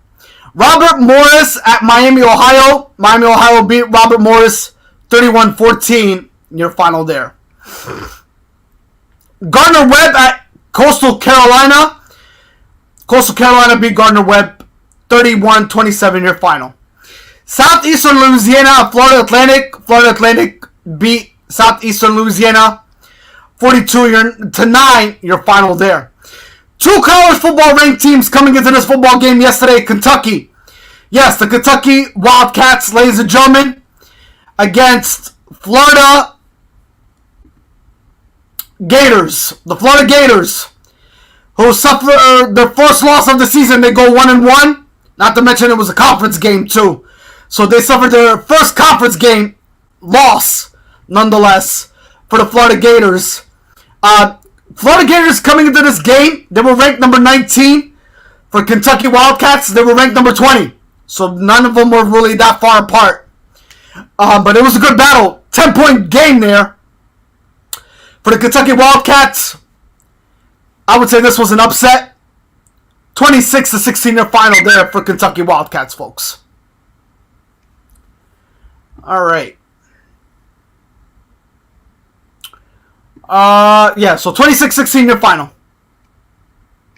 Central Arkansas and Mississippi. Mississippi beat Central Arkansas 59-3 your final. Syracuse at Connecticut. Syracuse Orange, ladies and gentlemen, beat Connecticut 48-14 in their final. Western Carolina at Georgia Tech. Georgia Tech beat Western Carolina 35-17 in their final. Kent State at Oklahoma Sooners. The Oklahoma Sooners, ladies and gentlemen, probably picking up where they left off from last year. Off to 2-0 start for the Oklahoma Sooners. 33-3 your final against Kent State.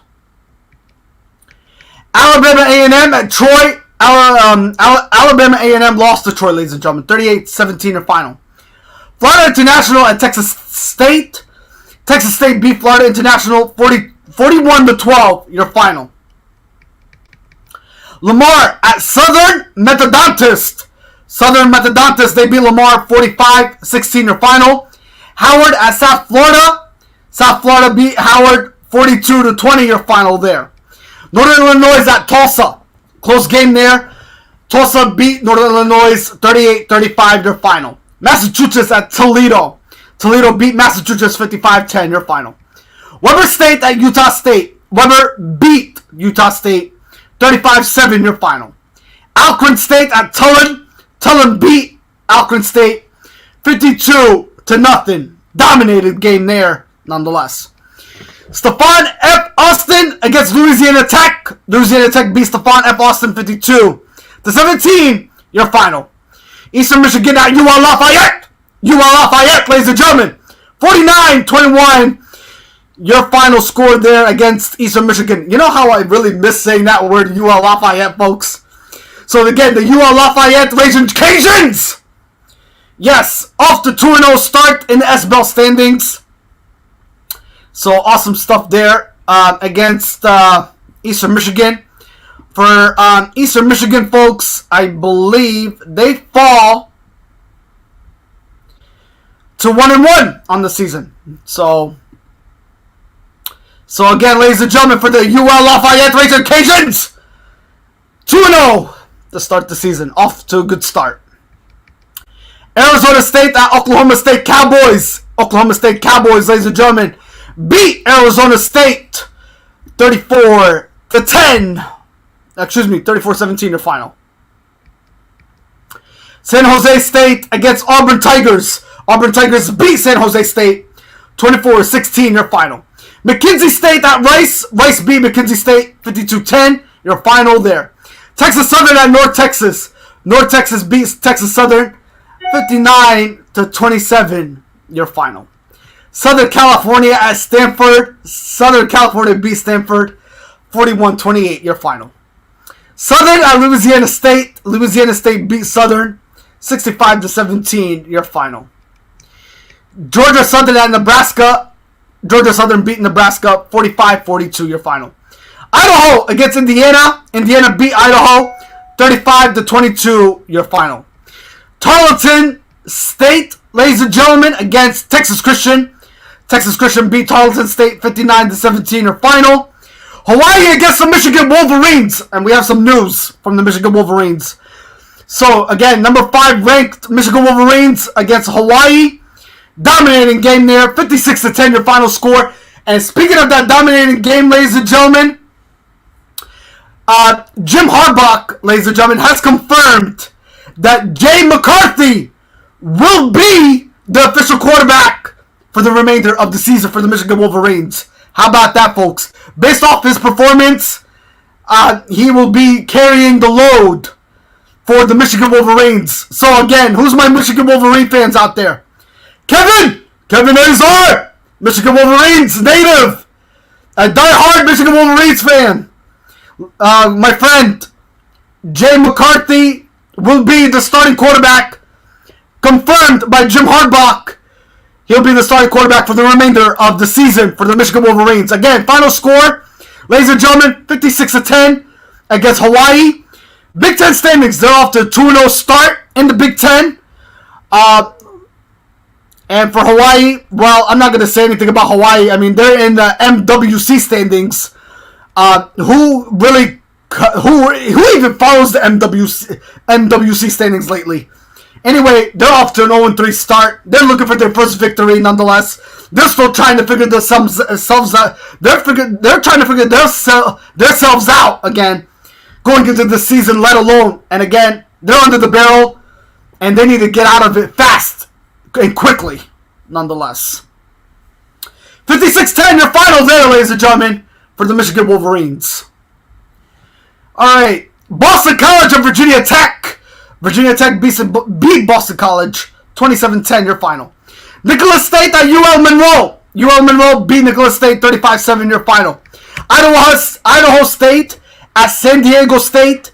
San Diego State beat Idaho State 38-7, your final. Eastern Washington against the Oregon Ducks. Well, talk about a fashion statement here for the Oregon Ducks as they lost last week, ladies and gentlemen, in their opener. So the Oregon Ducks, they came back in a unbelievable, dominating statement, folks, for the Oregon Ducks. And they're ranked number 24. So they're in the top 25 college football rankings. They beat Eastern Washington 70-14 in final there, ladies and gentlemen, for the Oregon Ducks. Like I mentioned, they're 1-1 on the season. So they lost last week. And you know what? They dominated this week. So, great statement by the Oregon Ducks. And what a good pickup victory, nonetheless, to start off the college football season campaign, nonetheless. Alright, New Mexico State, ladies and gentlemen, against Texas El Paso.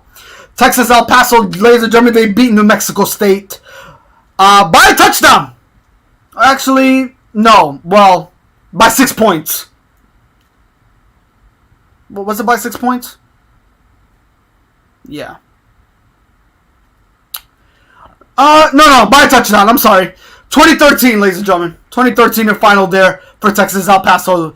They beat New Mexico State 20-13 by a touchdown, folks. For a minute, I thought they missed the field goal there. Alright, another overtime game, ladies and gentlemen. Talk about another statement here.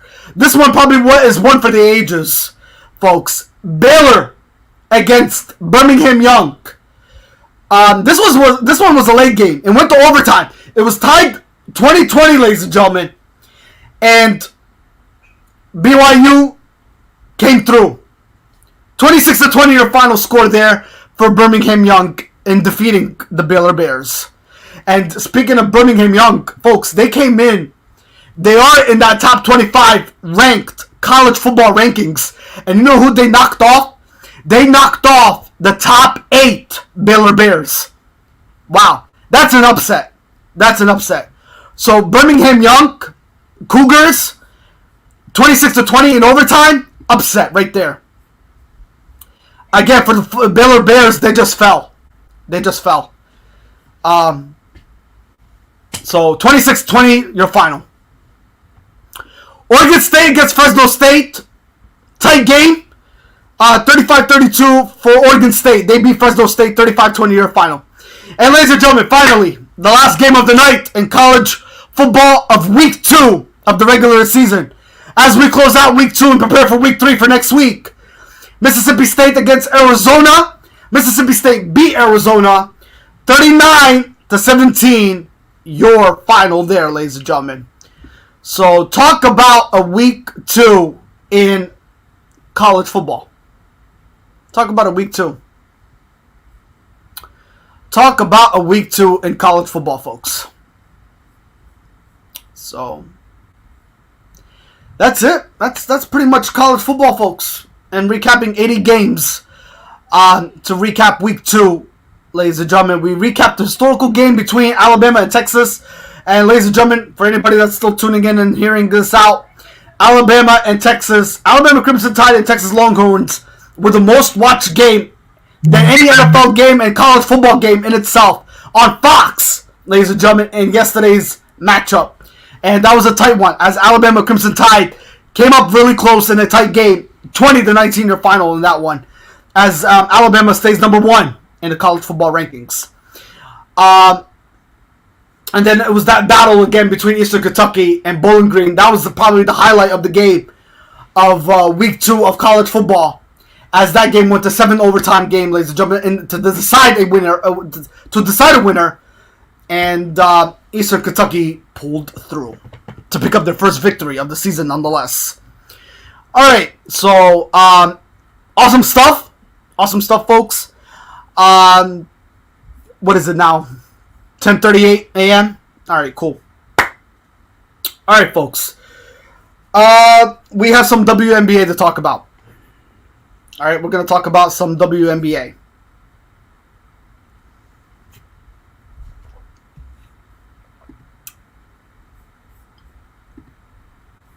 All right.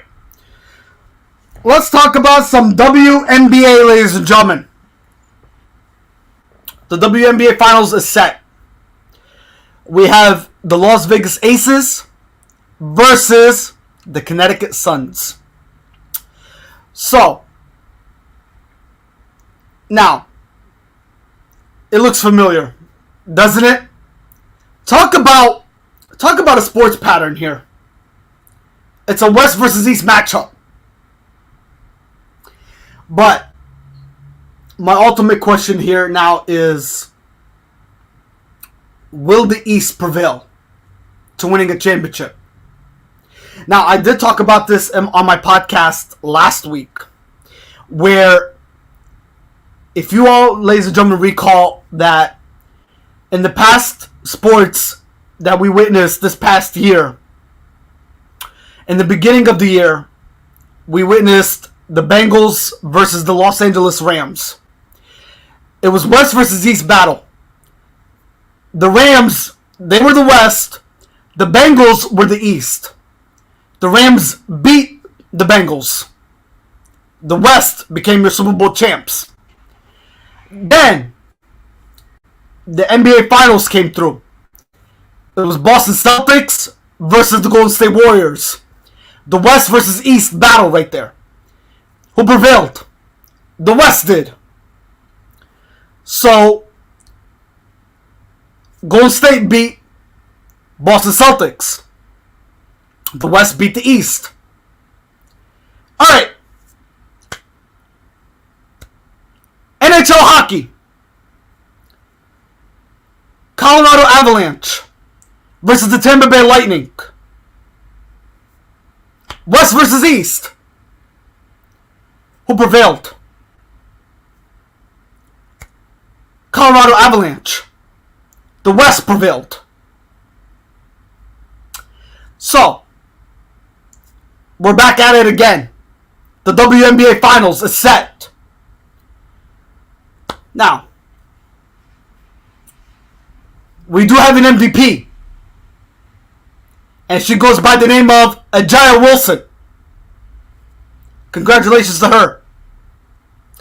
Out of the Las Vegas Aces. So, she is your MVP. Ajaya Wilson, folks. She is your MVP. Congratulations to her. She got it. Now, you're talking about two teams, ladies and gentlemen, here. You're talking about the Las Vegas Aces, folks, and the Connecticut Suns.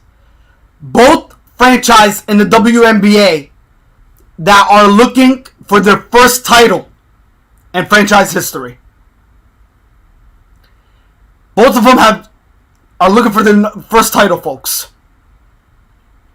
So this is a story in the making here. Ajaya Wilson, folks, is your MVP.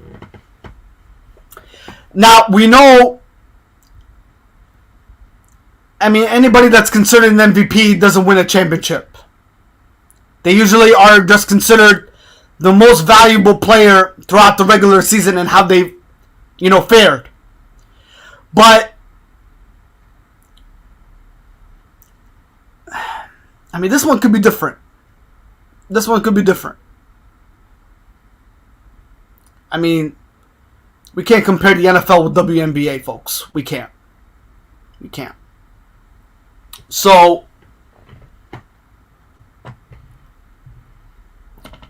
this is the best of 5 series, folks. This is the best of 5 series.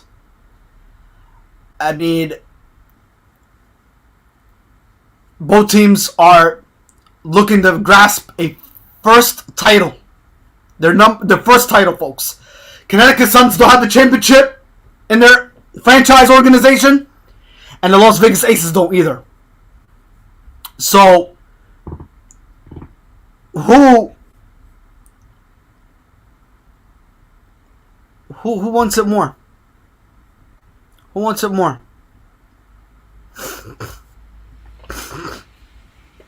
Who wants it more?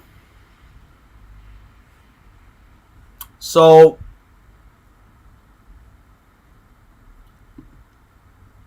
I mean,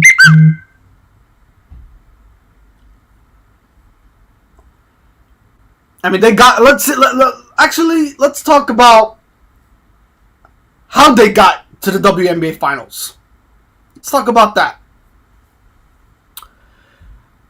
So, Connecticut Sun, ladies and gentlemen, and not to mention, they beat Chicago Sky and Candace Parker, folks. So Candace Parker will not be repeating for a second championship this year. So here's an interesting fact out of the Sports Center facts. How Connecticut Sun got to the WNBA Finals was closing out Game 5, ladies and gentlemen, in a deciding Game 5 against Chicago Sky, when they went on an 18-0 run. The longest scoring run to close out, ladies and gentlemen, a WNBA playoff game in history. So they closed out that game to make it to the WNBA Finals. So congratulations to the Connecticut Sun on accomplishing something that's never been done in program history. And, in WNBA playoff game history. And that's going on an 18-0 run. Ladies and gentlemen, Candace Parker and Chicago Sky, they were leading that basketball game up to the fourth quarter, where Connecticut Sun all of a sudden went a whole 360 and went on that 18-0 run, folks. So they went on that 18-0 run, and they dominated Chicago Sky and Candace Parker, folks. So, talk about a statement by Connecticut Suns to make it to the WNBA Finals. And this is how they got here to the big dance. So, crazy, folks. Now, as far as Las Vegas Aces are concerned, how did they get to the WNBA Finals? Well, they ended the career of Sue Bird. And we did talk about that on the recorded podcast on Friday, folks. The legendary Sue Bird has announced her retirement. Now, is it an official retirement? As of right now, yes. Can she possibly come back? Maybe. So it's possible. It's possible. But Sue Bird, ladies and gentlemen, has officially retired from her WNBA career. And I think that series probably went to 4 games, I believe. It did go to 4 games. That game did not go to 5 games, folks. That game probably was a deciding and 4-game factor. So the Las Vegas Aces, ladies and gentlemen, they defeated Seattle Storm to advance to the WNBA Finals. And this is how each team is in the big dance. So again, ladies and gentlemen, let's go back and talk about these games.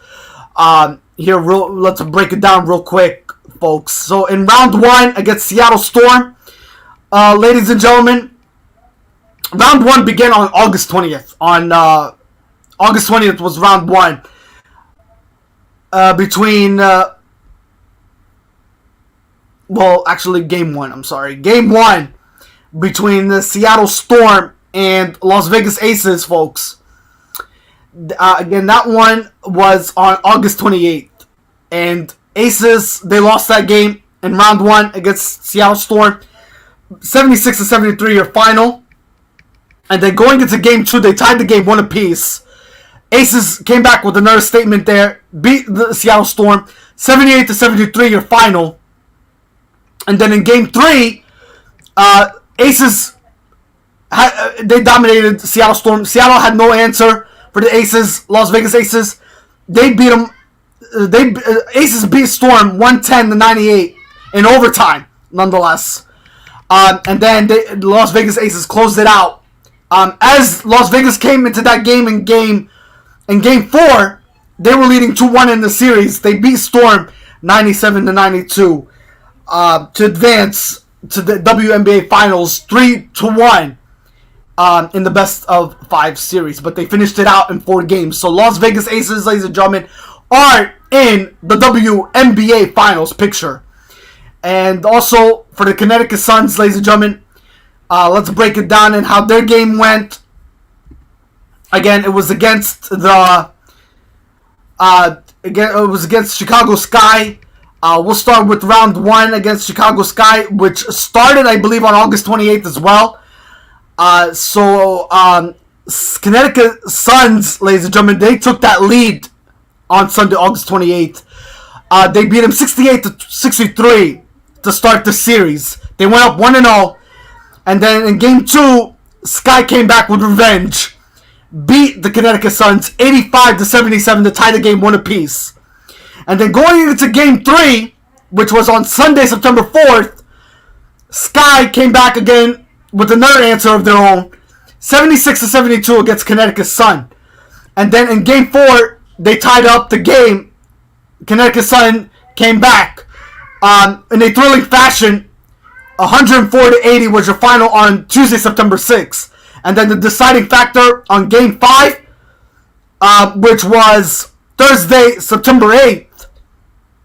Ladies and gentlemen, this past week, nonetheless, Connecticut Suns, they beat Chicago Sky 72-63, deciding Game 5, ladies and gentlemen, for Connecticut Suns to punch their ticket to the WNBA Finals.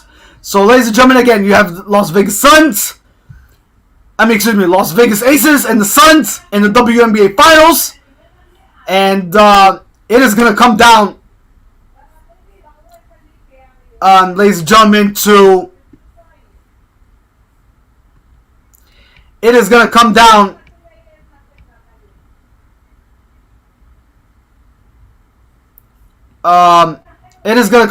to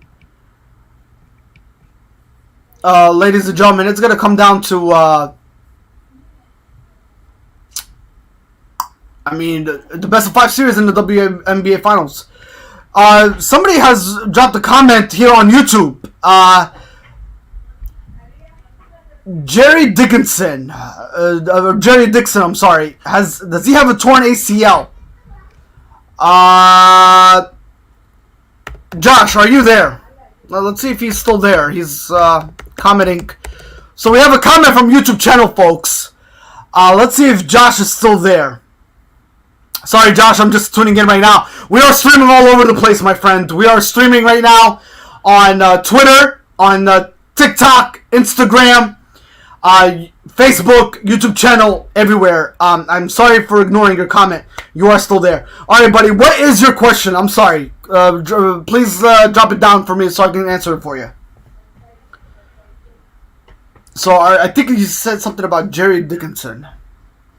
Does he have a torn ACL?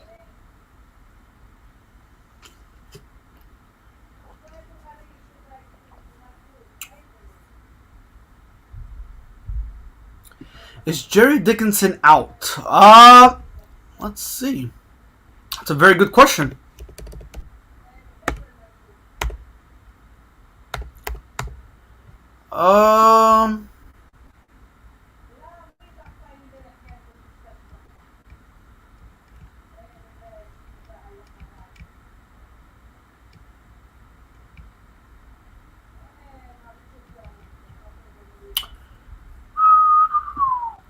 Jerry Dickinson.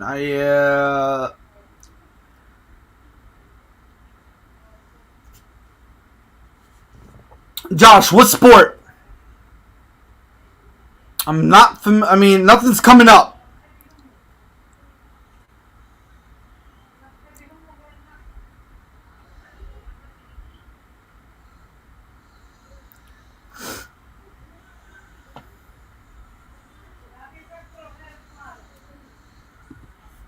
Hold on, I think I wrote his name wrong.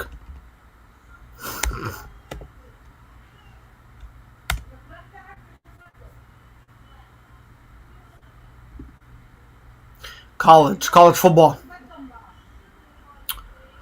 Okay, let's see.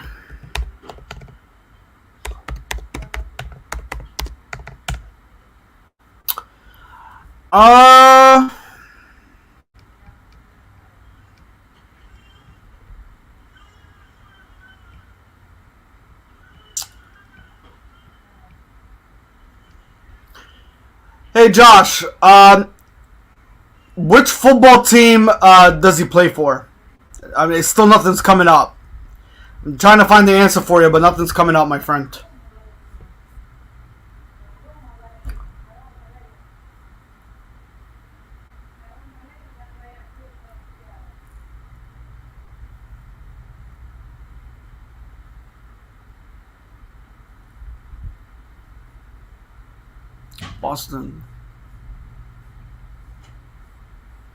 Boston College.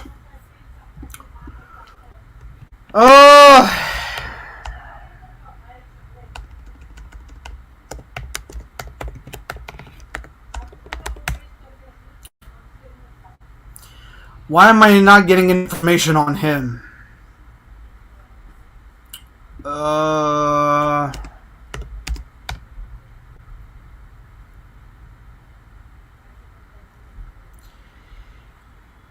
Yeah, Josh, I hate to break it to you, my friend. I have no answer for you on that right now. So you mentioned that he is hurt. But I have no answer for him right now. I mean, nothing's really, no information's coming up on regarding that name. Sorry I had to break it to you, my friend. But, that name is not coming up. Alright, again, as far as, the WNBA is concerned, folks, again, it's going to be Las Vegas Aces. It's going to be Las Vegas Aces, ladies and gentlemen, against, okay, so you're confirming their best player is out. Alright, well, it's a big blow for Boston College. It's definitely a big blow. But, I mean, it's crazy we haven't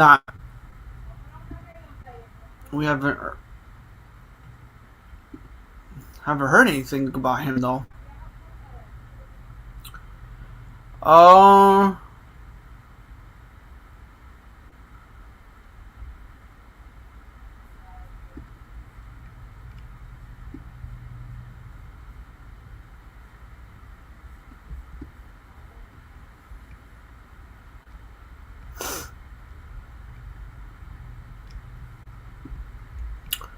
Alright. He's not even on the roster.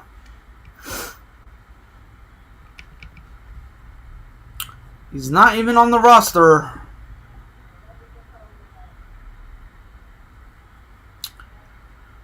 Alright. Retirement.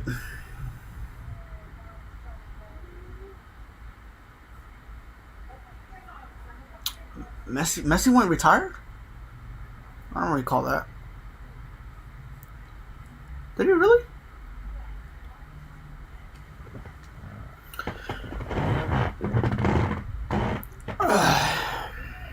Alright.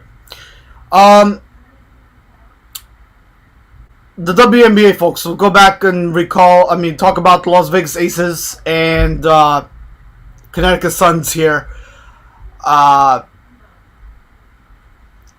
So, with that being said, folks, it's going to be the best of 5 series. We're going to see who is going to be crowned the champion, who will be grasping for their first title in franchise history for the WNBA. So again, who's hungry? Who's hungry and who wants it more? Will it be the Las Vegas Aces or will it be the Connecticut Sun? As far as today's concerned, round one of the WNBA Finals is later on today, between the Las Vegas Aces and Connecticut Sun. I think that game is scheduled for, let's see. That game is scheduled for 3 o'clock p.m. later on today between Connecticut Sun and Las Vegas Aces. For me, I believe the team that's going to make the statement first is going to be Las Vegas Aces. I think they're going to be the dominant team. And they're going to come out with great fashion and a great statement. And again, they got MVP Aja Wilson on that squad. So I think they're gonna make a statement. They're gonna come up victorious in round one of the WNBA Finals later on today. Now, speaking of the WNBA, we gotta congratulate the Connecticut Suns a little bit here. First time all time in postseason rebounds in franchise history, folks. Congratulations to none other than let's see. If we could pull up her name, that'd be great. Yes. Diana Taurasi, ladies and gentlemen, for the first time. Diana Taurasi, ladies and gentlemen, for the first time, all time in postseason rebounds in franchise history. Congratulations to her, as she has 1,455 all time, ladies and gentlemen. So, congratulations to her. Postseason rebounds. She is the first on that list. And she's also the first all-time playoff points leader as well. So, great for her. And Candace Parker is second on that list, nonetheless. Also, congratulations to the sixth all-time in postseason scoring in WNBA history. That goes out to Duina Bonner, ladies and gentlemen, with 910. Folks, sixth on that list. So congratulations to her for the Connecticut Suns on that. So a lot of women are making history, folks, in the WNBA, and it's definitely being shown, and it's not going unnoticed, nonetheless. So great stuff indeed in the WNBA. All right, so that game, ladies and gentlemen, is scheduled for 3 o'clock p.m. later on today, and I pick the Las Vegas Aces to take round one, folks. So they'll be the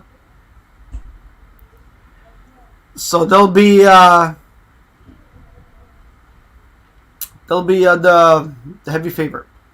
All right, Josh, who do you pick? Who do you pick for the WNBA? Who do you pick? Josh, the WNBA Finals is here. You know, so if both teams are looking for their first victory in franchise history. Connecticut Sun don't have a championship, and Las Vegas Aces don't have a championship. So, who's your favorite? Who do you see? Who do you see coming out? Who do you see becoming victorious?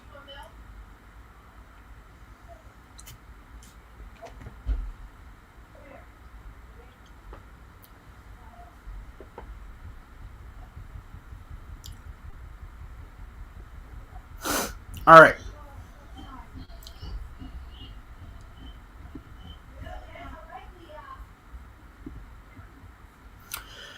All right, folks. That is the WNBA. We recapped Las Vegas Aces, Connecticut Suns. Again, 2 teams are down in the WNBA Finals now. It's all set. 2 teams will be battling for the first title in franchise history to bring home, ladies and gentlemen. And we just broke down how they got to the NBA Finals, the WNBA Finals. Again, Las Vegas Aces knocking off Las Vegas Aces knocked off, ladies and gentlemen, Seattle Storm, and the Connecticut Suns have knocked out Chicago Sky, folks, to make it to the WNBA Finals. So again, Connecticut knocked off Chicago. Las Vegas knocked off Seattle Storm to make it to the WNBA Finals. All right. Let's talk about the NBA. We're almost running out of time here, but let's talk about the NBA. Ladies and gentlemen, you all may have recalled what's going on in the NBA right now. We have the latest on what the NBA has been talking about this past week regarding the in-season tournament. And also regarding 2 expansion teams to be announced during preseason games. Now, you're all probably asking, which teams are going to be involved and what's going to happen? So, also, we have the latest on what Paolo Banchero had to say about this expansion, and also the latest from Danny Green regarding the Memphis Grizzlies. So, with that being said, folks, we're gonna talk about it. Danny Green, ladies and gentlemen, the latest on Danny Green is that he's gonna stay put with the Memphis Grizzlies and John Morant. Now, you all might recall during the offseason in the NBA, the 76ers, he was part of the Philadelphia 76ers. He went to the Memphis Grizzlies in a trade value, and he just made it known that Danny Green will be staying put with John Morant and the Memphis Grizzlies for this upcoming season. All right. Also, the latest on the expansion teams in the NBA. We're going to talk about that. And the latest reports, ladies and gentlemen, coming in regarding the expansion teams from the NBA is pretty simple. I mean, the latest report this past week we heard is that the NBA is planning to announce this expansion team to happen. It'll be it'll be Las Vegas and Seattle as the expansion. Now, who are the 2 teams that are involved, you might ask? The Clippers and the Lakers. Now, those expansion are going to be announced during the Clippers' 2 preseason games, and it's going to be the 2 Laker games, folks. The 2 Laker preseason games and the 2 Clipper preseason games. So the 2 preseason games from the Clippers and 2 preseason games from the Lakers. That's where the expansion of Seattle and Las Vegas is going to come into play during the preseason of the NBA. That has been announced and confirmed by Adam Silver. Now, what did Paolo Banchero of the Orlando Magic have to say about this? He's all in favor of it, folks. He's definitely all in favor of it. And not to mention, he wants Seattle to be an expanding team as mandatory, folks. So that he wants Seattle to be a mandatory expansion team. Las Vegas, well, that's pretty much a wait and see here. All right. Now, we have a problem, folks. We do have a problem. And the problem is, the latest reports is, one team is not in favor of the expansion team. Well, actually, no. It's not even the expansion team. It's about the NBA in-season tournament. There is one team that's not in favor of the NBA in-season. They're not in favor of the NBA in-season tournament, folks. So, ladies and gentlemen, this past week, the NBA has announced that they are in place with the in-season tournament. With that being said, is the latest reports is the NBA is releasing framework for an in-season tournament. That which means is that cup games will be through November. 8 teams will advance to single elimination final in the month of December. The other 22 will continue the regular season games. Now, all games part of the normal 82 game schedule and 1 extra for the 2 final teams. That's what the latest report regarding how NBA is going to be releasing this in-season tournament. Not to mention, there is one team that's not in favor of this. And that team, ladies and gentlemen, is none other than Mark Cuban and the Dallas Mavericks. So, this past week, this is what we heard from Mark Cuban, folks. In his quotes, Mark Cuban said this: the in-season tournament, I'm not a fan. I can see the Mavs not participating or resting our best players. Until they give me one of those Larry O'Brien trophies, the prize is the prize. So that was Mark Cuban's quotes on how he sees the in-season tournament, ladies and gentlemen. So Mark Cuban is not all in favor of this. He's not in favor of the NBA going in the direction of the in-season tournament. He does not want to be a part of it. He doesn't want to be, involved in it. None whatsoever. What's important for the Dallas Mavericks, folks, is that Larry O'Brien trophy, and that's what they're going to be motivated and committed to this upcoming season. Well, I mean, that's the opinion of the guy, right? That's his opinion, of course. So, I mean, that's the latest quotes from Mark Cuban, folks. So,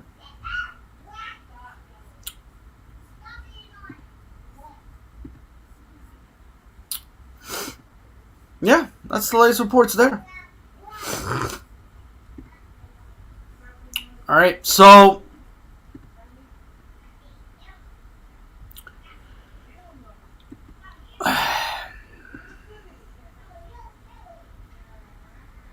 yeah, so that's the latest reports from the NBA, folks. All right, let's go to Major League Baseball. Major League Baseball, ladies and gentlemen. It is regarding the approval of unionizing between minor league players. We're going to get in details on that. Also, the approval of the pitch clock, the shift restrictions, and the larger bases, ladies and gentlemen. We're going to talk about that.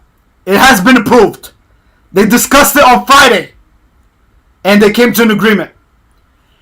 And I believe it's supposed to be effective for the 2023 season.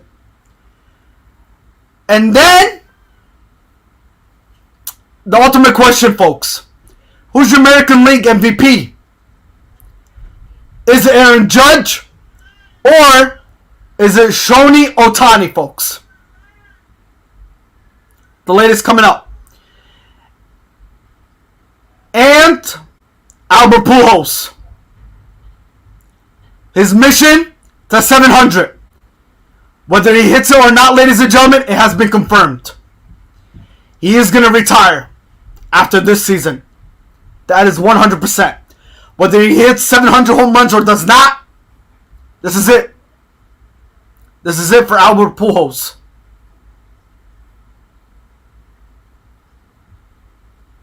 So,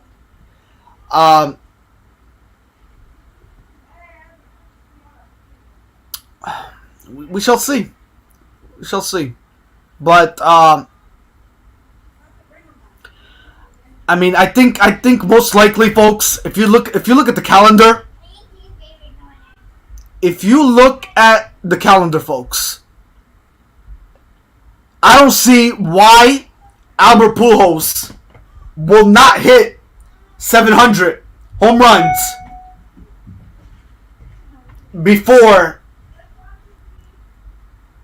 he officially calls it a career in Major League Baseball. So, he is now, ladies and gentlemen, he has hit 696 as of yesterday. And speaking of 696, folks, he has now tied with Alex Rodriguez for the fourth most home runs of all time. Congratulations to Albert Pujols, ladies and gentlemen, on that amazing accomplishment. He is 4 home runs away from hitting 700, folks. Very impressive. Very, very impressive indeed. Very impressive. Now, ladies and gentlemen,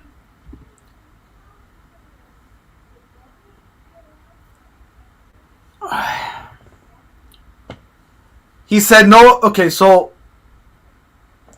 he said it's false on what I'm saying. No, it's not. He checked it out. All right, so what are we talking about here, Josh? I mean, Albert Pujols did hit 696 home runs yesterday, my friend. He just tied with Alex Rodriguez for 4th all time. He's 4 wins. I mean, he's 4 home runs away from 700.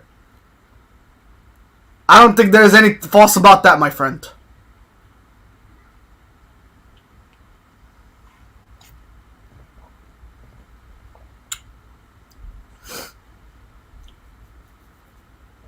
All right.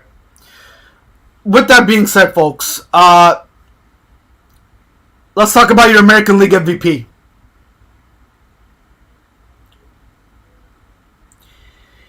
Your American League MVP, ladies and gentlemen. Who do you believe is going to be your American League MVP this year? Josh, my friend, my good buddy of mine. How are you going to tell me Albert hasn't done that? How are you going to tell me that Albert Pujols has not hit 696 home runs? I mean, what baseball game were you watching yesterday, man? I mean, he did hit 696 home runs. Unless you want to show me an article where he did not hit it.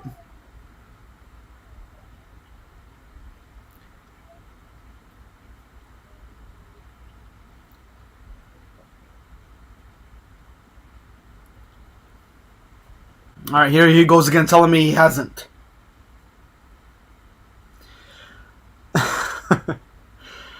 Oh, man. Josh, I look, bro, I know where you come from. You like to mess with my head.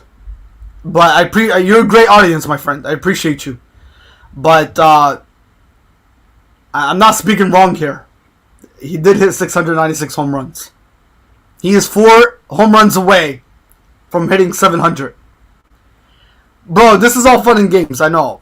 You're messing with my head here. I know, but we got to stay on topic, man. We got to. Hey, if I'm wrong on it, then I'm wrong on it. But I believe my sources are right. Right? My sources are right. Even the camera guy agrees with me. My sources are right? All right. So, I'm pretty sure he did hit 696 home runs.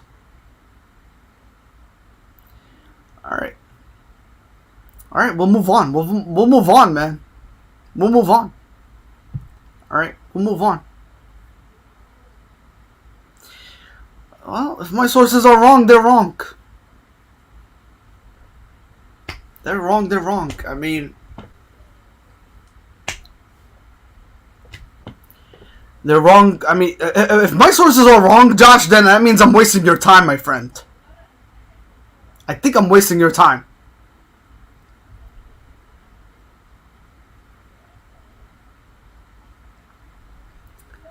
All right. So, 696 home runs, folks. 696 home runs. 4 home runs away. 4 home runs away from 700. Whether, ladies and gentlemen, whether he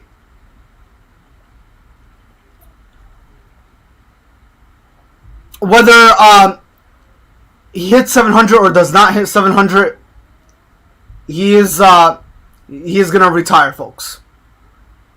He's gonna retire at the end of the season, whether he hits 700 or not. That's the ultimate goal.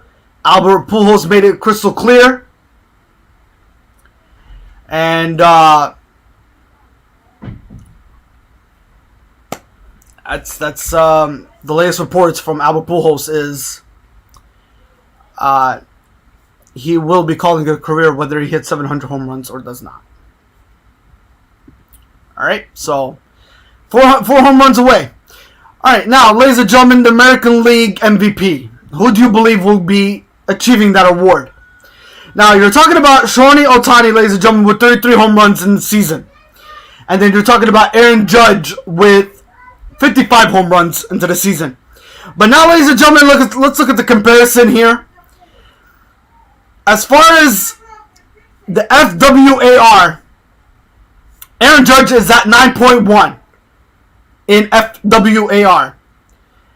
For Shohei Ohtani, he has a 7.9 FWAR.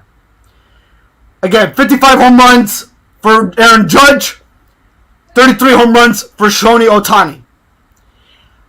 Aaron Judge has 118 RBIs, runs batted in, with a .301 average.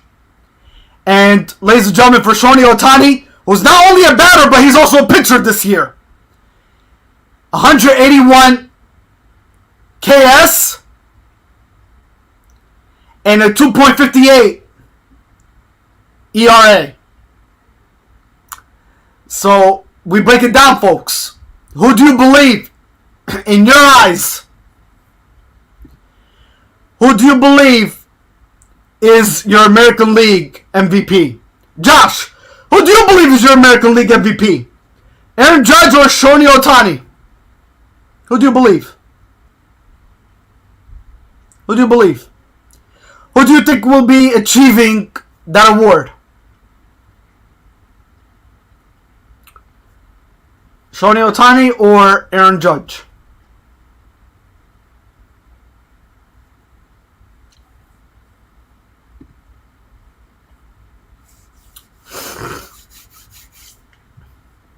Alright, folks, now let's talk about what Major League Baseball also did in approving the voluntary minor league players. So this past week, ladies and gentlemen, MLB have approved with minor league. Major League, ladies and gentlemen, has approved to voluntarily recognize minor league players' unionization with Major League Baseball Players Association. With that being said, Major League Baseball will voluntarily recognize minor league players' efforts to unionize with Major League Baseball Players Association. And it came from Robert Medford, who announced that on Friday this past week, ladies and gentlemen. With that being said, that move by Major League Baseball would formally accept the MLBPA as minor league players are bargaining representatives and helps to fast-track the unionization efforts. Not only that, ladies and gentlemen, it's part of the collective bargaining agreement. So it's also a key step that will lead to the collective bargaining agreement for minor leagues. That the union and Major League Baseball are working on that agreement, on whom the bargaining unit will consist of, and they hope to accomplish that by this week. So, hopefully something comes with more information on that. But, ladies and gentlemen, it has been approved, though. Alright, it has been approved, and it was regarding the collective bargaining agreement situation. Again, Major League Baseball Players Association, they launched a unionization drive that began back on August 28th. And they told MLB last week on Tuesday, it had obtained an authorization card from 5,000, ladies and gentlemen, players to 6,500 players, with minor league contracts which exceeds about the 50% threshold that's required to show a majority interest with the unionization, folks. So, with that being said, something to look forward to, but they are voluntarily recognizing minor league players as we speak. So, is that some good news? Maybe, but minor league players feel like they need to be a part of that. Alright, finally, folks, we need to talk about the approval of the pitch clock, the approval of the shift restrictions, ladies and gentlemen, and also large bases. So, ladies and gentlemen, with that being said, this past week, Major League Baseball had to come with an approval on the pitch clock, the shift restrictions, and larger bases for the 2023 season. With that being said, ladies and gentlemen, here's more details on how Major League Baseball is going to go about this expansion. Alright, so we have the latest here for you. Let's bring it up. Well, not the expansion, the rule changes, I'm sorry. Alright. Aaron Judge, 100%. Okay.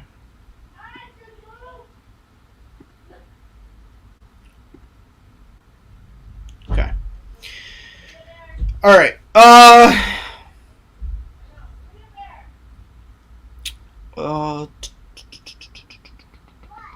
I believe, let me see something here.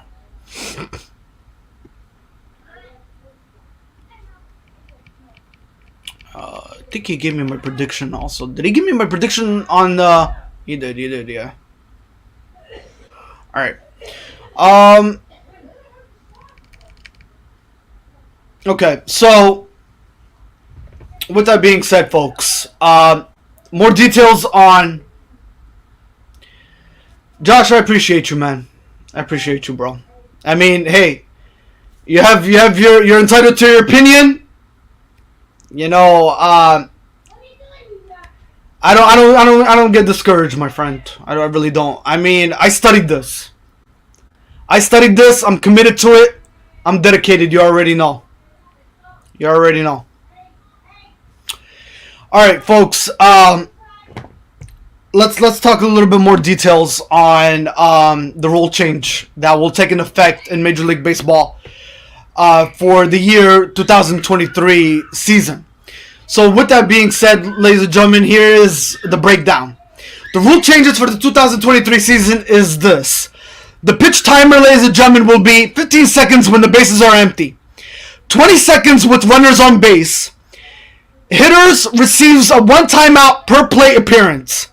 And then the average minor league baseball ninth inning game time is reduced by 26 minutes from the 2021-2022 season, folks. That is the latest on that. The bigger bases, as far as that's concerned, first base, second base, third base are increased from a 15 square to 18 square. Bigger bases are expected to have a positive impact on the player's safety. That's the direction Major League Baseball is going. Shift restrictions. Two infielders must be positioned on either side of the second base when pitch is released.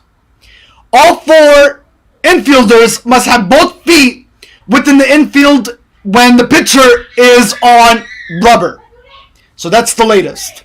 That's the latest reports on that. Alright?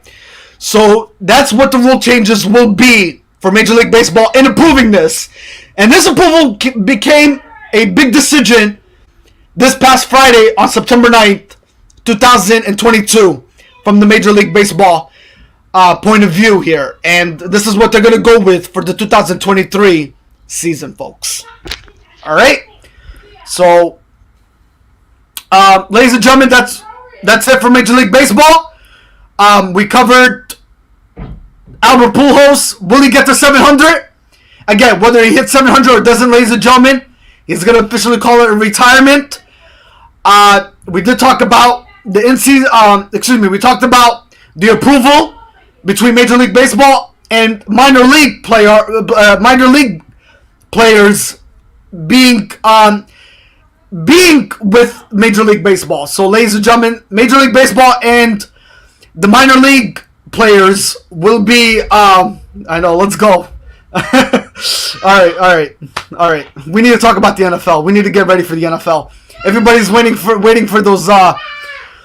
Everybody's waiting for those predictions. So again, ladies and gentlemen, let's finish up here with the Major League Baseball. So Major League Baseball approved with minor league players, and um, and also, ladies and gentlemen, Major League Baseball has approved the pitch clock, the shift restrictions, and the larger bases, ladies and gentlemen, on that. And again, who's your MVP? Will it be Aaron Judge, or will it be Shiny Otani, ladies and gentlemen? And we'll get to more details on that. Definitely we will. All right? As you know, we close out Major League Baseball in itself. All right. Are you guys ready for the NFL? I know. I'm ready. I'm ready for those five NFL lock picks and predictions, breakdowns, and so forth. Ladies and gentlemen, thank you for tuning in on this Sunday, though. We appreciate you guys interacting nonetheless and being a part of this community nonetheless. All right. We're gonna give we're gonna give those 5 NFL lock picks for all the sports bettors out there. We are gonna give you the 5 NFL lock picks, ladies and gentlemen. We're gonna give you those, and Joey locks, yes. We're gonna give those lock picks, yes, definitely. So right before kickoff time, ladies and gentlemen, let's bring the Joey Hadid Worldwide Sport Updates 5 NFL lock picks, folks. So, with that being said, here are the games for the NFL lock picks going on today. We'll give those out to you right now, ladies and gentlemen. And who do I feel has a potential to win on this Sunday, right before kickoff time? Alright, so the matchup, Green Bay Packers versus the Minnesota Vikings.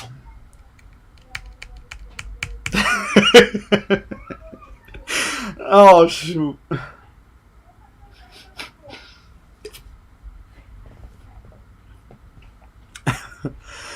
Alright. Here are the 5 NFL lock picks, folks. Green Bay Packers will be taking on the Minnesota Vikings at 4:25 p.m., ladies and gentlemen, later on Eastern Time. It will be at the U.S. Bank Stadium. I picked the Packers. The Packers are a lock for me in that one. This is it's on the road too, but you're dealing with a hostile environment here, with a pack house Minnesota Vikings. Not to mention Justin Jefferson, who believes he's gonna have a phenomenal season this year. And they just picked up a new acquisition, Jalen Reagor, and Kirk Cousins, who believes he's gonna have a phenomenal season nonetheless. So yeah, I like Green Bay Packers' chances, folks. Not to mention, Sammy Watkins is fitting in right with the system this upcoming season. And not to mention, Aaron Rodgers is having that new look of his. So I think it'll be very beneficial for him. But he's my lock pick for this week. I go with the Packers as my lock pick. That's the number 1 lock pick. My next lock pick, oh my God, is an upset. The next NFL lock pick, ladies and gentlemen, is the Miami Dolphins against the New England Patriots.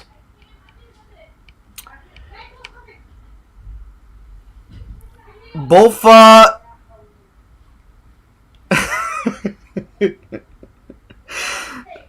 man.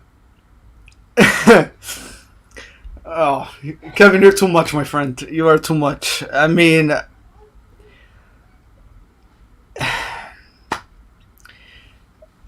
well, if we knew who E-Sticks and the Snoots is, you know, I mean, we'd be on the same page.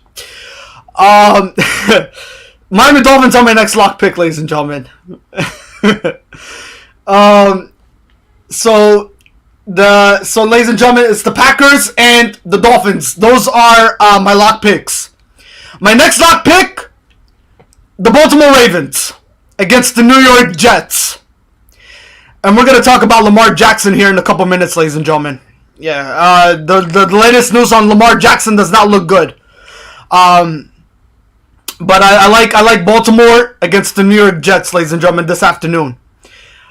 My other lock pick, ladies and gentlemen, is Indianapolis Colts against the Houston Texans and Matt Ryan. Matt Ryan is a new acquisition. to the Indianapolis Colts, and not to mention the Indianapolis Colts staff, they believe that Matt Ryan is the answer for the Indianapolis Colts organization this upcoming season.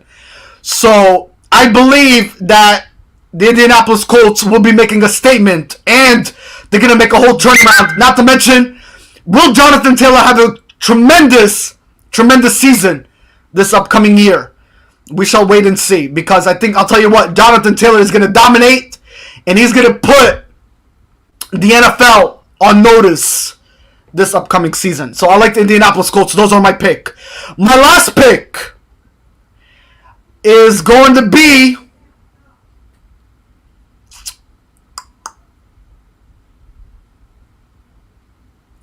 the Dallas Cowboys against the Tampa Bay Buccaneers. Ouch.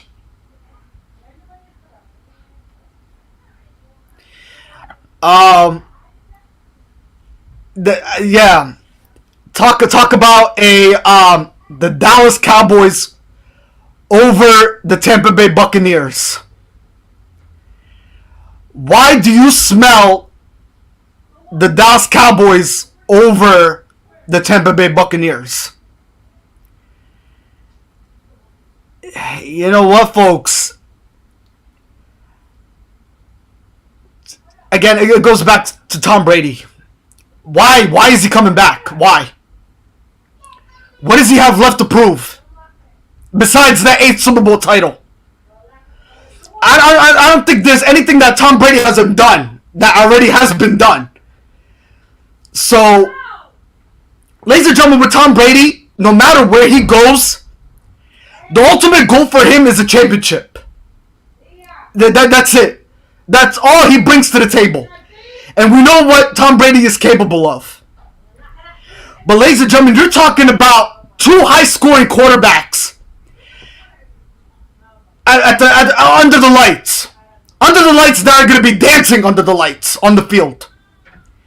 Two high-scoring quarterbacks with Dak Prescott and Tom Brady, folks. I mean, look at the alternative of what we saw last week. I mean, not last week. Excuse me, last year. Last year, we saw the Tampa Bay Buccaneers beat in a close game, in a close, contested football game. The Buccaneers beat the Dallas Cowboys last year. And everybody thought Tom Brady was going to win his 8th Super Bowl and take the Buccaneers back to the Super Bowl and back-to-back seasons. What happened there? It fell through. They lost to the Los Angeles Rams in the second round of the NFL playoffs.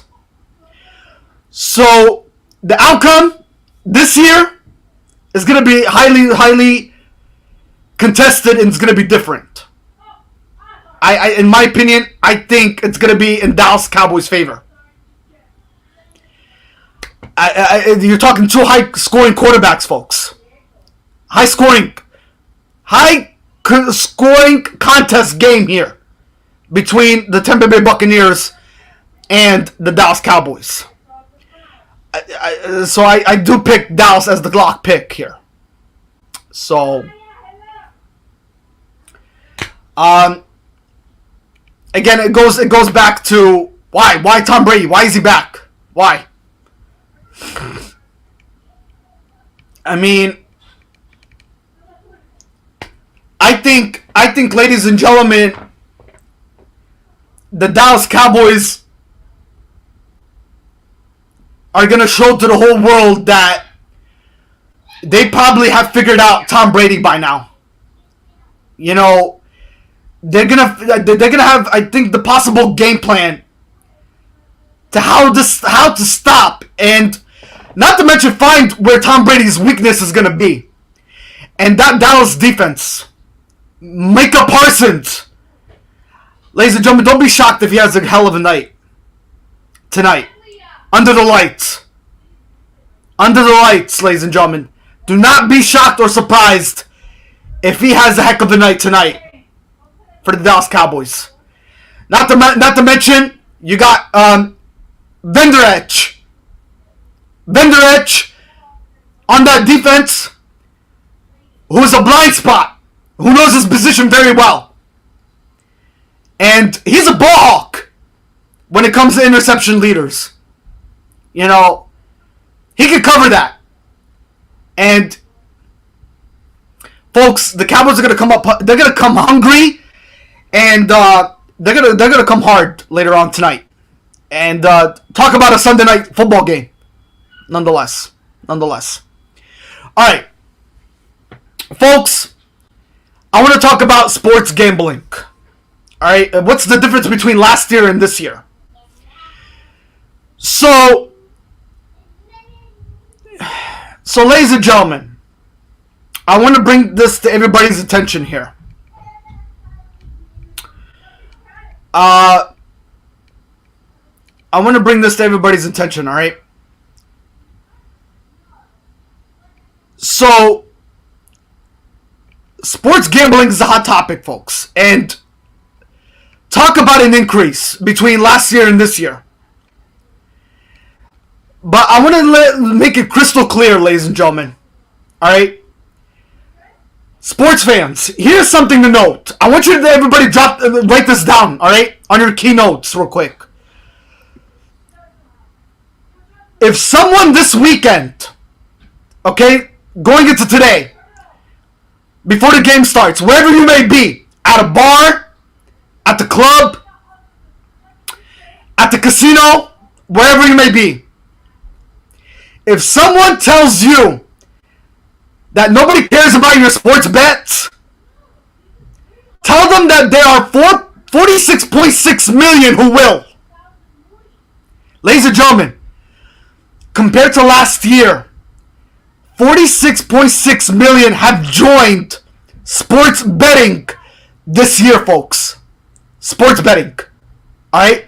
So again, going into today, wherever you may be, at the club, at the casino, at the park, in your car listening to the game. If anybody tells you that nobody cares about your sports bet, whatever kind of sports bet that you made, tell them that there is 46.6 million people who will. That's 46.6 million who will care about your sports bet. Because I just dropped my 5 lock picks, folks. That's how much we really care about sports betting. Alright, that's how much we care about sports betting, folks. So if anybody tells you that they don't care about your sports bet, well, 46.6 million will. Folks, here's another point I would like to go over. Entering this NFL season, 36 states have legalized their sports bet. Legalized. It's illegal. With 50.4 billion in bets already wagered in just the first 7 months of the year 2022, folks. That is crazy stats. Compared to last year. Going into this year, the NFL season, 36 states have legalized betting. With 50.4 bets already wagered in just the first 7 months of the year 2022, folks. That is insane. That is insane. So talk about, what's his name? The furniture guy. Who's the furniture guy that we were talking about all this summer? Let me see here. Who's this guy? The guy that bet $3 million on the Houston Astros to win the World Series. The furniture guy, yeah. Apparently, he goes by the name of, let me see here. Let's say, okay, so the guy that I'm referring to, folks, is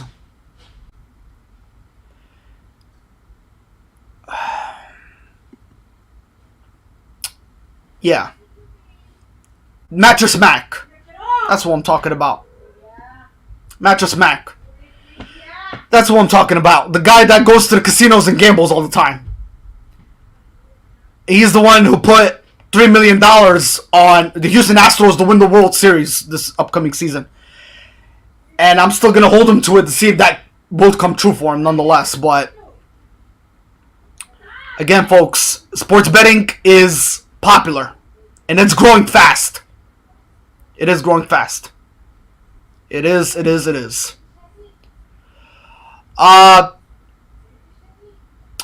So that's the information I wanted to share with everybody. Again, if anybody tells you that they don't care about your sports betting, tell them that there's 46.6 million who will. Yeah.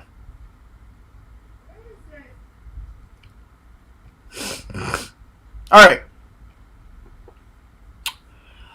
All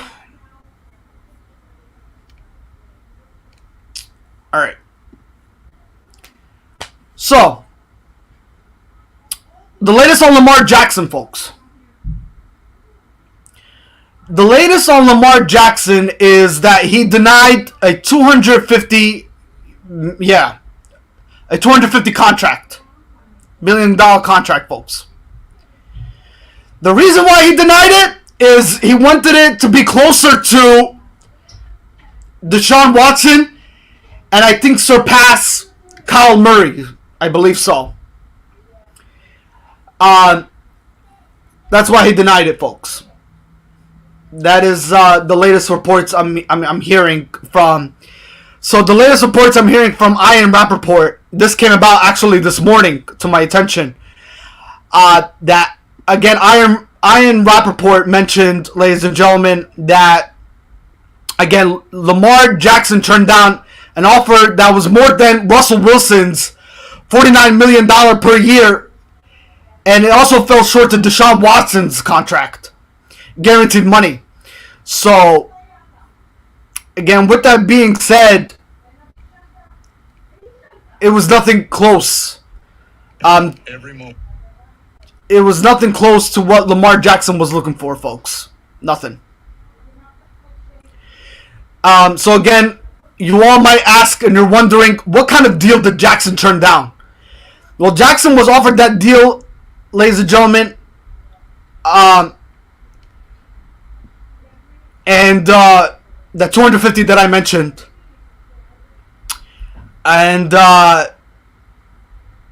again he denied it. It was actually nowhere near close to Aaron Rodgers what he got on a 4-year contract deal. So Lamar Jackson denied it too, and Deshaun Watson, folks, he received a $230 million fully guaranteed contract. So it was nowhere near it. It was nowhere near it to what he's looking for, and he denied it, folks. He just denied it.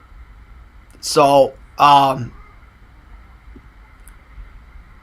again, the Ian Rappaport, ladies and gentlemen, again, he mentioned about Lamar Jackson that he denied the contract, but, ladies and gentlemen, he is expected to play throughout that contract. He's going to play, and he's going to wait to see what happens going into next offseason, nonetheless. Speaking of the Baltimore Ravens, they will not have J.K. Dobbins in the backfield later on today's game. So he will miss today's game, ladies and gentlemen. I mean, and he is a game time decision, but he will miss today's game from what I've been hearing. But we shall wait and see what J.K. Dobbins, will he go? Will he not go? Against the New York Jets, we'll see. But he's still a game time decision.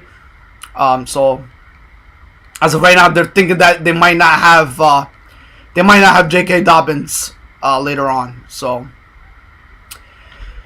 Alright, so the latest report, ladies and gentlemen, from Lamar Jackson is, again, he denied that contract, ladies and gentlemen, around $250 million, and he's going to play his contract out. I mean, he's going to play with whatever, without a new deal, pretty much is what I'm trying to get at here.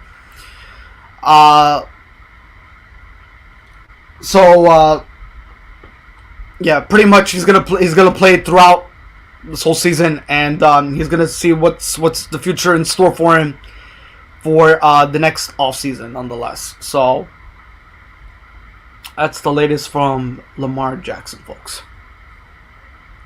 All right, so also we have some breaking news regarding Tom Brady. Tom Brady has stated, ladies and gentlemen, that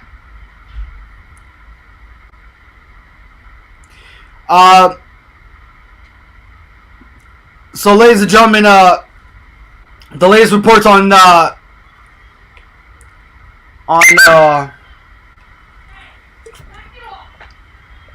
Tom Brady, ladies and gentlemen, is that he has informed that this will be his final year playing in the NFL. He has stated that. It's been confirmed. And this could very well be his last year, to prove that he could win his 8th Super Bowl title, nonetheless. So, we shall wait and see what's going to happen with that. Alright?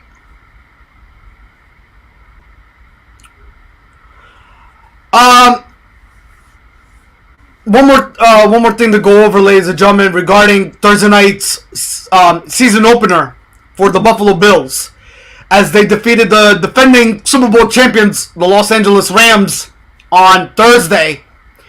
31-10, your final score, ladies and gentlemen. What were your takeaways? Now, for Buffalo Bill fans, ladies and gentlemen, they woke up happy Friday morning to start off the season 1-0, and they looked like a serious threat. They put the NFL on notice with their dominating performance, and Singletary had a great game. Josh Allen had a perfect game, ladies and gentlemen. Speaking of Josh Allen, folks, what a stat line on Thursday night for Josh Allen, folks. As again, he has the highest passer rating for a single postseason, ladies and gentlemen. He is the third on that list. Now, you might ask who's on first on that list and who's second on that list. The first on that list is from 1966, Bart Starr, ladies and gentlemen, who had a passer rating of 135.6. Joe Montana, back in the year 1989, had a passer rating of 146.4. So with Josh Allen's performance on Thursday night at SoFi Stadium, on the road, in LA, where the temperature was 97 degrees on Thursday night, Josh Allen had a passer rating of 149.0. Talk about a dominating performance by Josh Allen, folks. I think he had 1 pick and 4 touchdowns, I believe. So, great performance by the Buffalo Bills, nonetheless. 31-10 was your final in that football game on Thursday. So, again, what are your takeaways, though? What are your takeaways? Let me know. How do you feel about the Buffalo Bills going into this upcoming season? Have they put the NFL on notice? Are they really legitimate title contenders? Will they finally get a Super Bowl title for the first time in franchise history? From their previous 4 Super Bowl appearances back in the year 1990s, where they lost all 4 of them, not to mention. And I don't want to remind Buffalo Bill fans that nobody wants to go back to the year 1990s, where Buffalo Bills made 4 Super Bowl appearances and they lost all 4 of them. So, again, folks, actually Josh Allen had 3 touchdowns and he had 2 interceptions on Thursday night. But again, he was, 26 for 31 completion attempts, and he had 297 yards through the air. Actually, he did have 4 touchdowns. I'm sorry. He had 3 touchdowns passing and 1 rushing touchdown. So he had 4 touchdowns, 2 interceptions, ladies and gentlemen, for Josh Allen. So again, great performance overall. Singletary had 48 through the ground. So, Zach Moss and James Cook. Also, James Cook, not very effective, but he was cooking, though, to help his team to a victory. To get this team to a 1-0 start. Not to mention, they did it on the road, too, against the defending Super Bowl champions, the Los Angeles Rams. And ladies and gentlemen, a lot of people said that this was supposed to be the Super Bowl of last year, too. So, talk about, great season to start for the Buffalo Bills, to start off 1-0, nonetheless. Now, speaking of the NFL, Le'Veon Bell and Adrian Peterson, ladies and gentlemen, went at it yesterday in an expedition boxing match. They went to 5 rounds, and ladies and gentlemen, who became victorious, you might say? Le'Veon Bell. Yes. Knockout punch, ladies and gentlemen. He defeated Adrian Peterson in 5 rounds in an expedition contest. Nonetheless, so congratulations to Le'Veon Bell on making everybody know that the NFL is back in top shape and form, nonetheless. So, again, they are now presumably in their boxing careers now instead of the NFL careers. So, yeah. That's more news to go over there. Alright. Let's see. Anything I missed before we go over more predictions here, folks? So we did talk about sports betting again. All right, we're gonna talk about this. Lamar Jackson, we did talk about, ladies and gentlemen. We have 15 games on tab for Week 1. We're still gonna get. We're gonna have our first overtime on this show today, ladies and gentlemen. Yep, unfortunately. We did talk about the Buffalo Bills and also. What a great performance on Thursday night, and they put the NFL on notice. And also the way they're playing. I mean, who could stop this team? If they continue to play the way they're playing, who could stop them? Who has an answer for the Buffalo Bills? And also, ladies and gentlemen, we're gonna go through the odds for each team, possibly of winning their division. Again, this is for all sports gamblers out there. We're going to give you those odds, too, throughout this show, nonetheless. So stick around. All right. Ladies and gentlemen, I want to throw a comparison out here. So you all might recall, throughout the offseason, ladies and gentlemen, this is Jalen Hurst and Tua Tagovailoa, 3rd season in the NFL. Now, Tyreek Hill, ladies and gentlemen,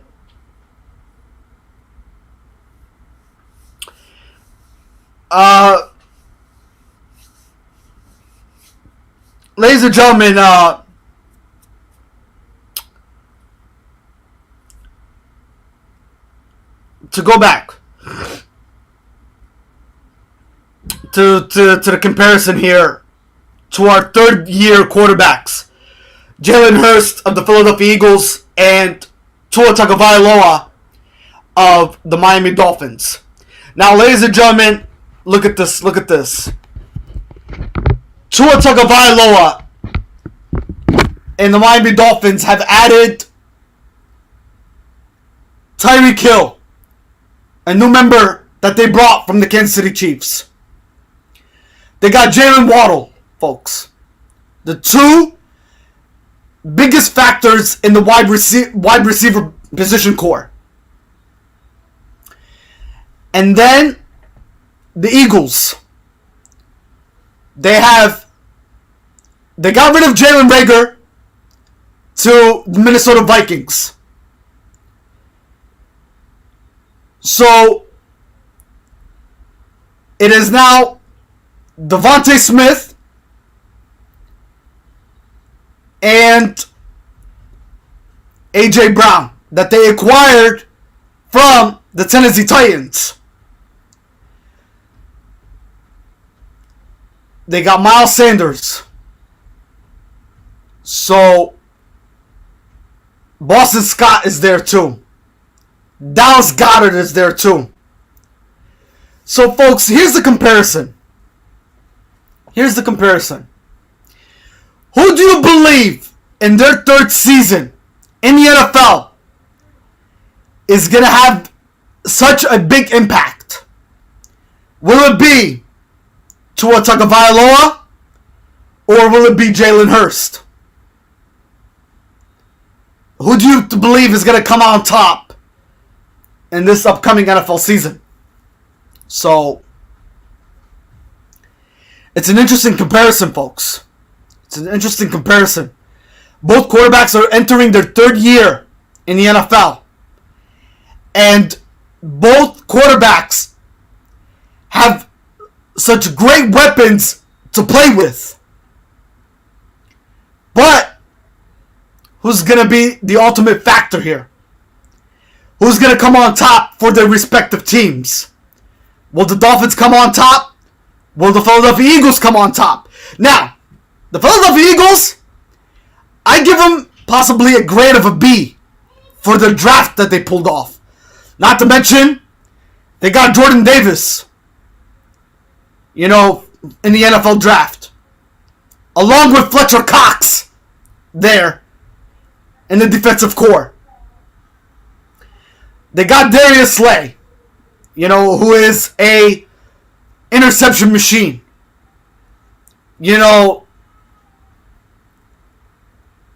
There is a lot of good things for the Philadelphia Eagles, folks, going into this season.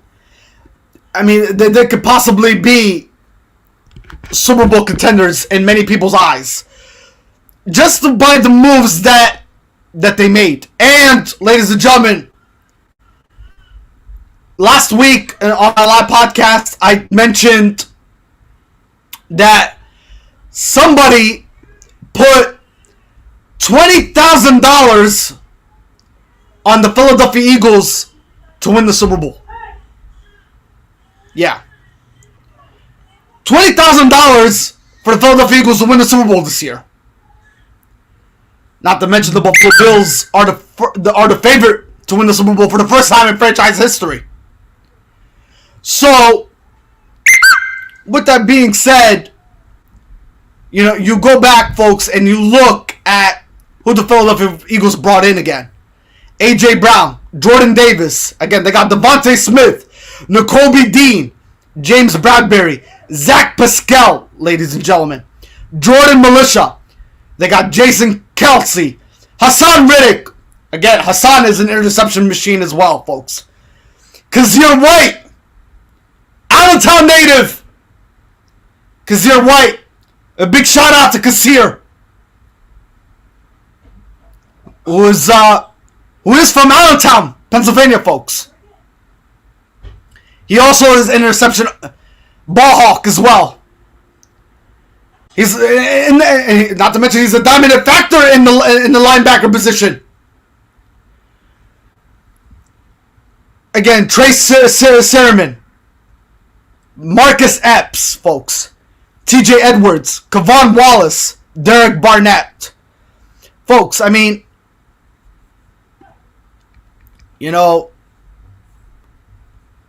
got playmakers, and they acquired somebody from the Pittsburgh Steelers too. I believe it was Javon. They acquired Javon Hargrave that they acquired from the Pittsburgh Steelers. Josh Sweat, Isaac Stimolo. So, did I mention T.J. Edwards? So,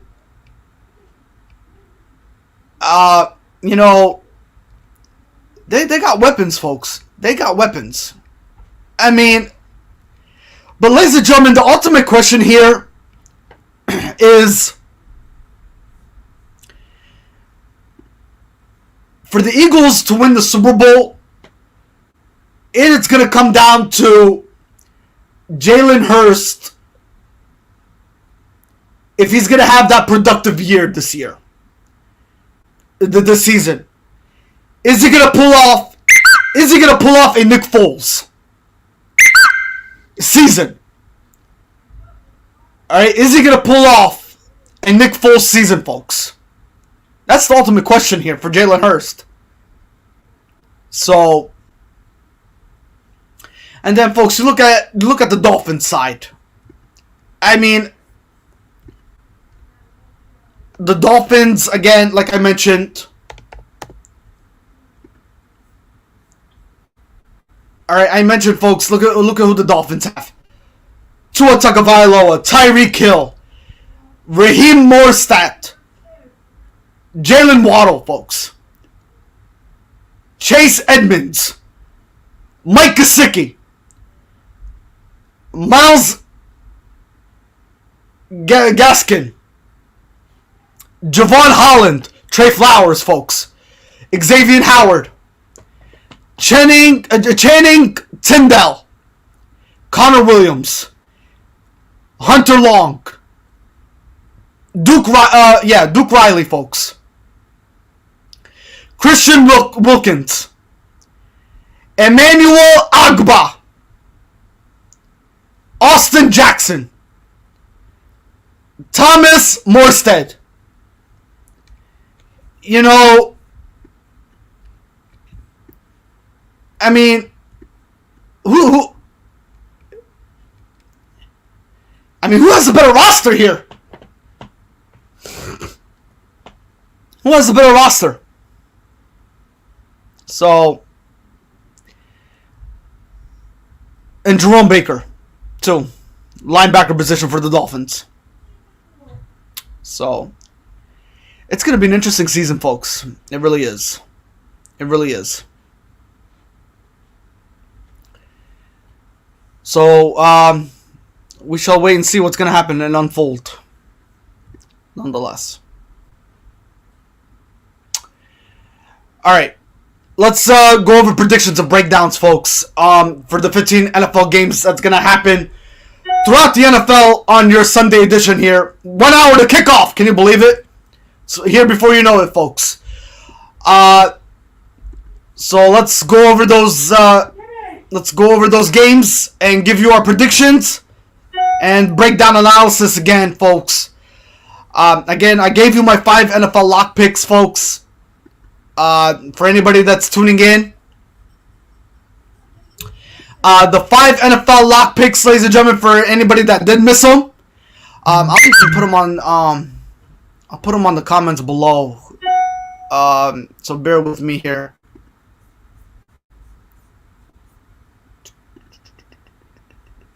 All right. So again, ladies and gentlemen, my 5 NFL lock picks. For anybody that missed them. I will go over them one more time here. 5 NFL lock picks.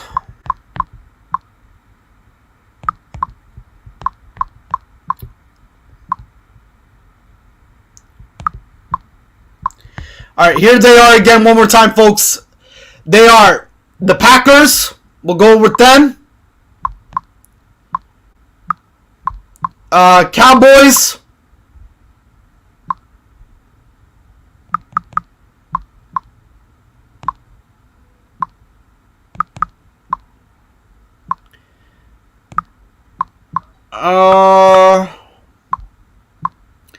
The Ravens against the Jets.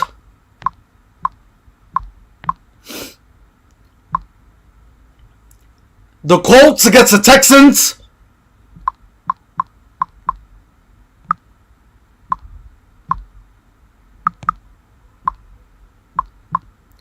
Alright, so it's Packers, Cowboys, Ravens, Colts. And the last one, I believe, was... I made one last pick. Let me see.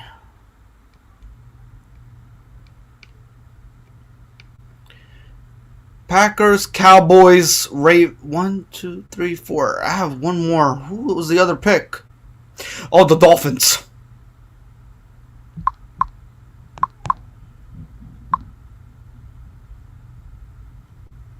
Yeah.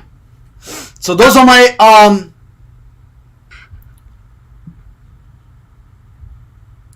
And we'll pin that comment, ladies and gentlemen. So again, it's the Cowboys,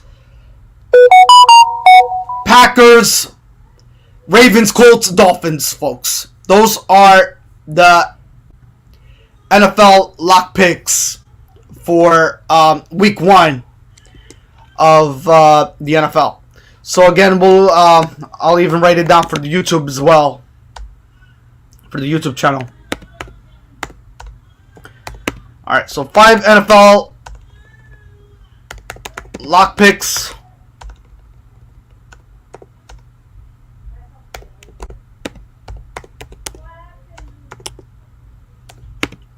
All right, 5 NFL lock picks again for anybody that missed them. It's the Packers, Dolphins, Cowboys,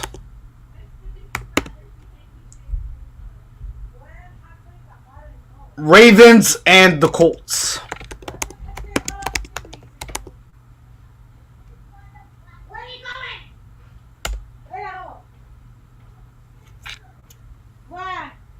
All right. So those are the picks, ladies and gentlemen. Packers, Dolphins, Cowboys, Ravens, and the Colts. All right. So those are the lock picks, folks. Now, I didn't really break down and what my prediction will be, but we're gonna do it anyway. Starting today, ladies and gentlemen, 1 o'clock, pretty much 1 hour from now, before kickoff time starts. Philadelphia Eagles versus the Detroit Lions. Prediction: Philadelphia Eagles. I go with them. They're the heavy favorite on the road. This will not be a tough task for the Philadelphia Eagles. I could see this a blowout game, or it could be a tight game if the Eagles keep the Detroit Lions in this contested battle. But the Eagles should come up with the victory against Detroit in Ford Field. 49ers against the Bears. I like the 49ers and Trey Lance and Jimmy Garoppolo on the road in a rainy Chicago, ladies and gentlemen. Man, I heard the rain is coming down hard in Soldier Field, ladies and gentlemen. And you know what? Speaking of Soldier Field, they talked about Chicago being the stadium being played in poor playing field conditions. And I know they were going to address that before the season even started. But today's going to get even worse if the rain doesn't hold up. It's going to get dirty and muggy over there. And I think this is going to be a low-scoring game, not to mention there's going to be a lot of injuries too. So, but I think I can still see the 49ers winning this ball game, but it's going to be a low-scoring fashion though. But, man, talk about the rain coming down hard though in Chicago, folks. It was coming down crazy. I don't know if it lit up a little bit, but it was raining and it was pouring, ladies and gentlemen, in Chicago. So we'll see what the latest on the weather conditions there as kickoff rolls around. Pittsburgh Steelers against the AFC defending champions Cincinnati Bengals, who were the representatives of the Super Bowl 56 last year against the Los Angeles Rams, who lost Super Bowl 56, 23-20, your final score. For this football game, ladies and gentlemen, you got Kenny Pickett. Kenny Pickett is the backup to the starter, Mitchell Trubisky, ladies and gentlemen. Going into this battle, the Steelers are on the road against the Bengals. I see Steelers edging out here. I really do. I like the Steelers in this one. I think the Steelers will pick up a victory against the Bengals later on this afternoon. Now, this is the upset here. This is the upset that I like to talk about. Patriots versus the Dolphins, folks. The Patriots are a big question mark for me going into this season. And the reason why is it has to do with the quarterback. Alright, and that is, ladies and gentlemen, none other than Mac Jones. Now, Mac Jones said that he has finally figured it all out. He's now comfortable with the system. And he's a better man than what he was last year. But that's all talk right now. Can he prove it on the field? That should be wait to be yet seen and determined later on this afternoon. Now, ladies and gentlemen, we all know what Tyreek Hill is capable of. He's a threat. And it's all about speed and experience. Ladies and gentlemen, Tyreek Hill has been in the league for so many years. He's been there. He's seen it all. He's done it all. And the threat with Tyreek Hill and Jalen Waddle, ladies and gentlemen, I don't even know how that secondary for the New England Patriots is going to dance and keep up with Jalen Waddle and Tyreek Hill. I think the Patriots, ladies and gentlemen, the Patriots secondary, they're going to be probably walking on spaghetti legs after this game is over later on today.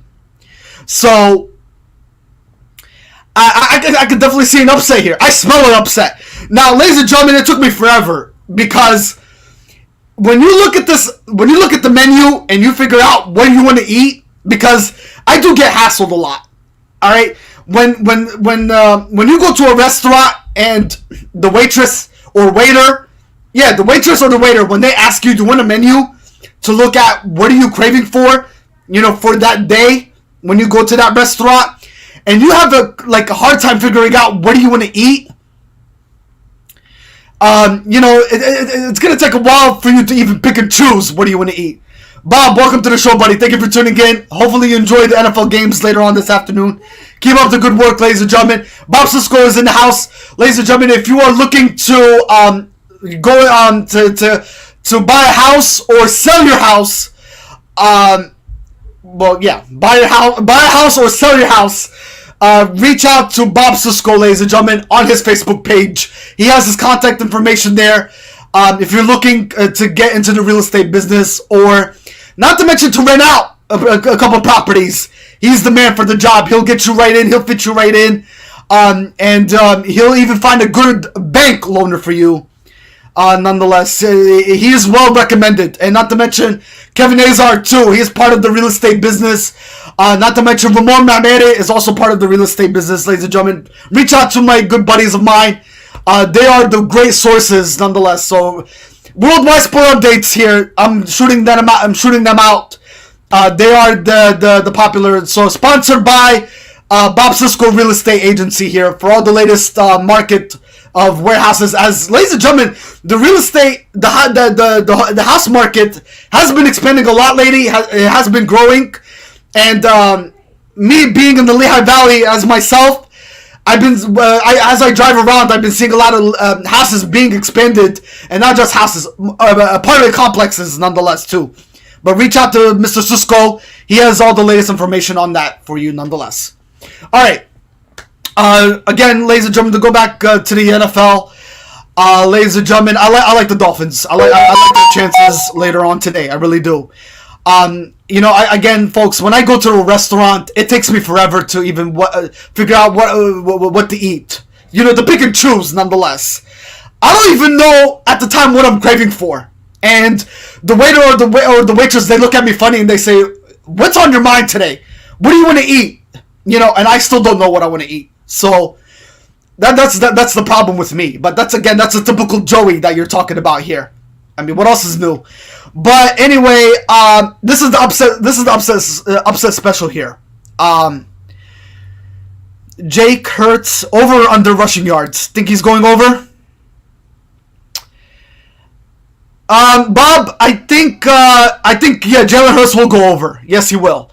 The Lions defense, they're going to be put to the test.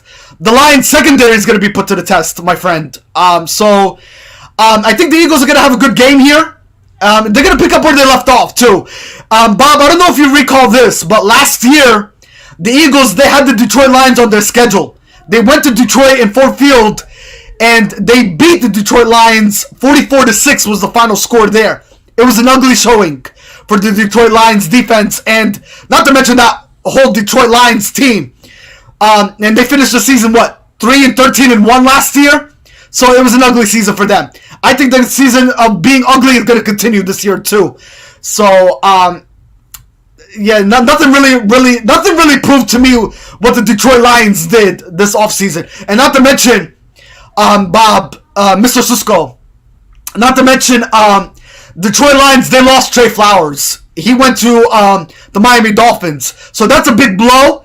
And also, they don't have their head coach anymore. They still have their head coach. Do they? I don't think do they.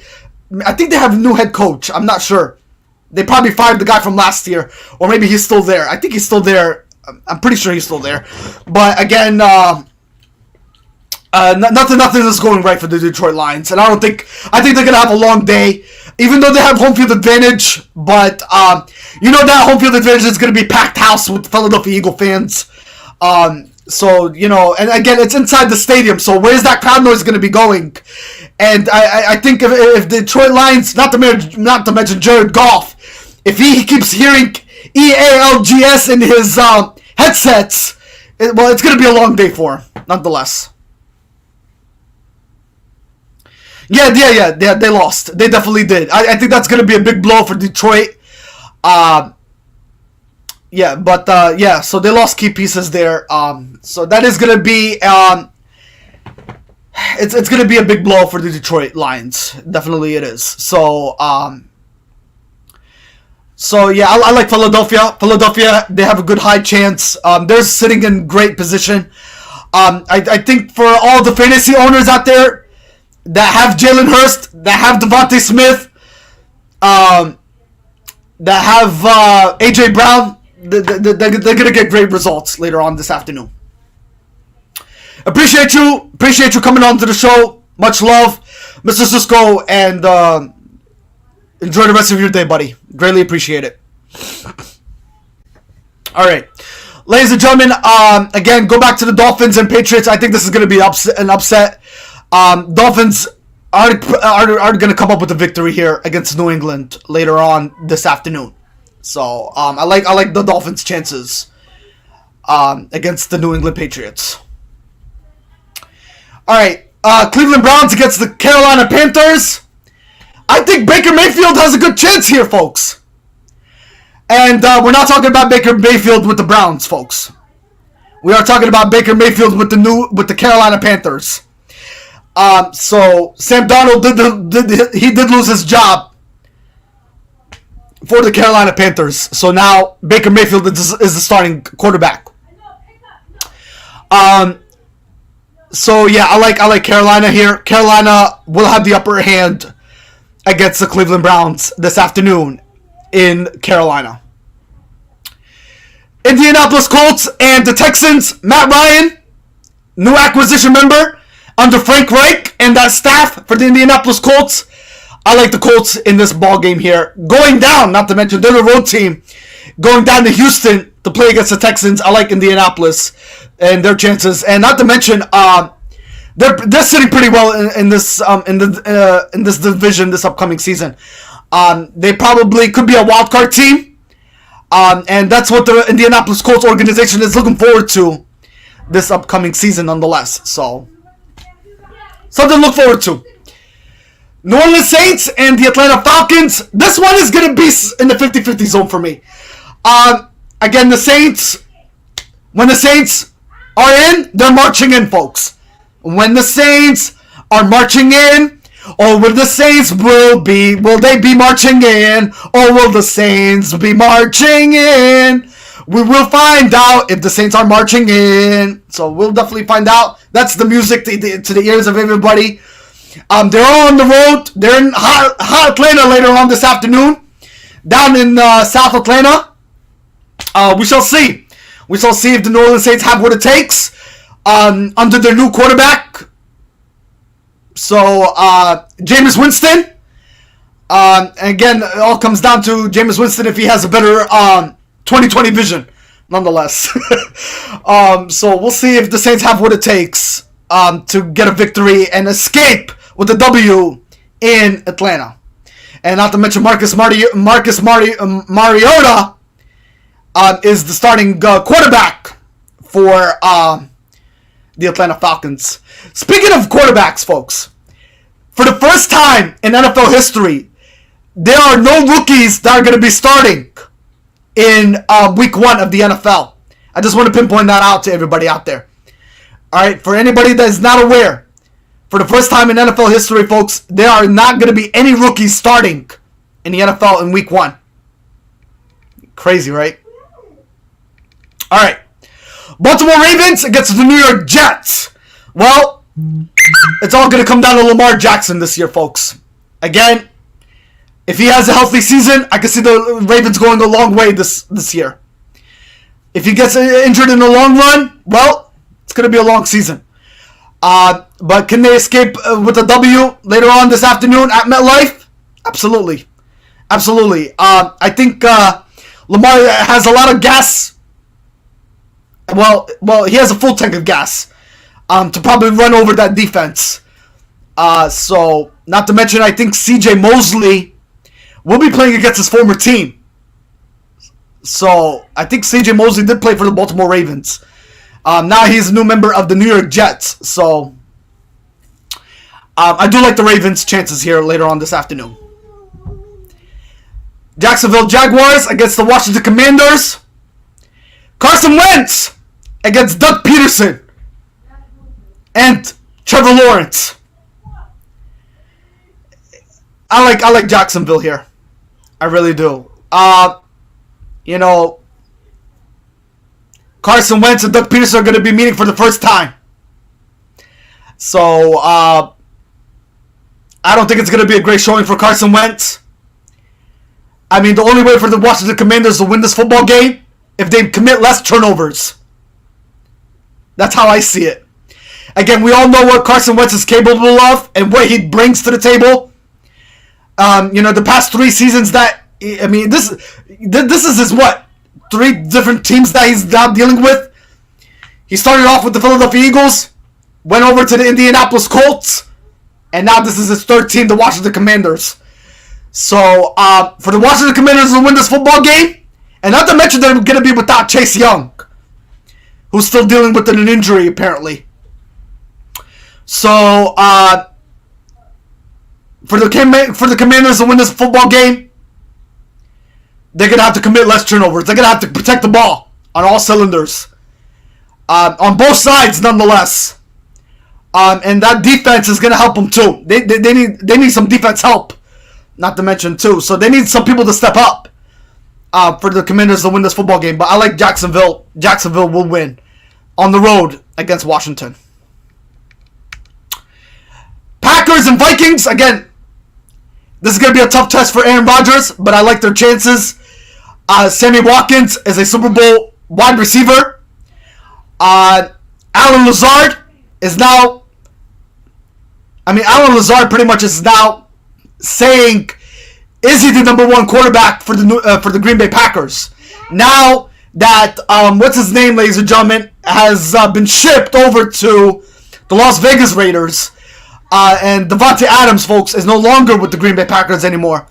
So the Vikings are going to put Green Bay to the test on that.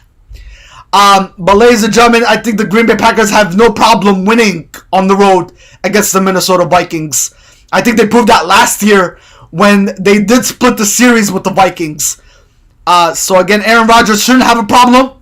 I think they should escape with a W at US Bank Stadium, the beautiful stadium of Minneapolis, Minnesota. So Green Bay should come up with a victory nonetheless. Alright. Again, will it be a tight contested battle between Green Bay and Minnesota? Absolutely. Absolutely. I do not see a blowout here. I think this is going to be a tight contested game.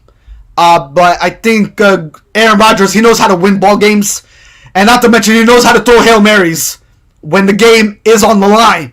Nonetheless, they can pick up a victory and get out from the opposing team. So, again, Aaron Rodgers knows what he's in for, ladies and gentlemen. And he's going to be put to the test. So, again, he knows what's at stake here. He knows what's at stake. So, that's a 4:25 football game. So, that will be a 4 o'clock game nonetheless. Alright. The New York Football Giants against the Tennessee Titans. This does not need to be talked about. No. Tennessee Titans win this football game. Derrick Henry, folks. Ryan Tannehill, folks. Yeah. Mike Vrabel. They're going to pick up where they left off. Yeah. So, Tennessee Titans get the W here. Raiders against the Chargers. Well, this one is a rematch from last year's Week 18 matchup. And this last year, you all recall, the game was at Allegiant Stadium between the Las Vegas Raiders and the Los Angeles Chargers, folks. And they were fighting for a wild card spot, but one team got eliminated. Now, if you all recall, had that game been tied, the Pittsburgh Steelers would have been eliminated, and the Las Vegas Raiders and the Chargers both would have been in the playoffs. But unfortunately, it did not work out that way, and the Las Vegas Raiders ended the Chargers season on a bad note. So, with that being said, the Raiders are on the road today at SoFi Stadium against the Los Angeles Chargers, and I do see revenge here. I smell revenge. So I love the Chargers here. The Chargers will escape with a W against Derek Carr and Devontae Adams later on this afternoon. Kyle Murray and Patrick Mahomes. Kansas City Chiefs and the Arizona Cardinals. I like Kansas City here. Kansas City will get a W. So we'll just leave it at that. Kansas City will get a W. Alright. Tonight's game, under the lights again. Dallas Cowboys and the Tampa Bay Buccaneers. Again, a lot of people are telling me why. Why are you picking the Dallas Cowboys over Tom Brady and the Tampa Bay Buccaneers? Ladies and gentlemen, again, Tom Brady has made it perfect clear. Crystal clear. This is it for him. This is his last year. This is it. This is it. He's going to retire, folks. Whether he wins his 8th Super Bowl or he does not win his 8th Super Bowl, this is it. This is it.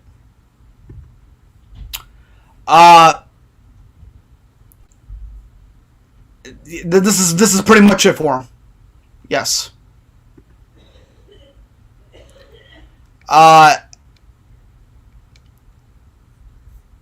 This is it. This is it for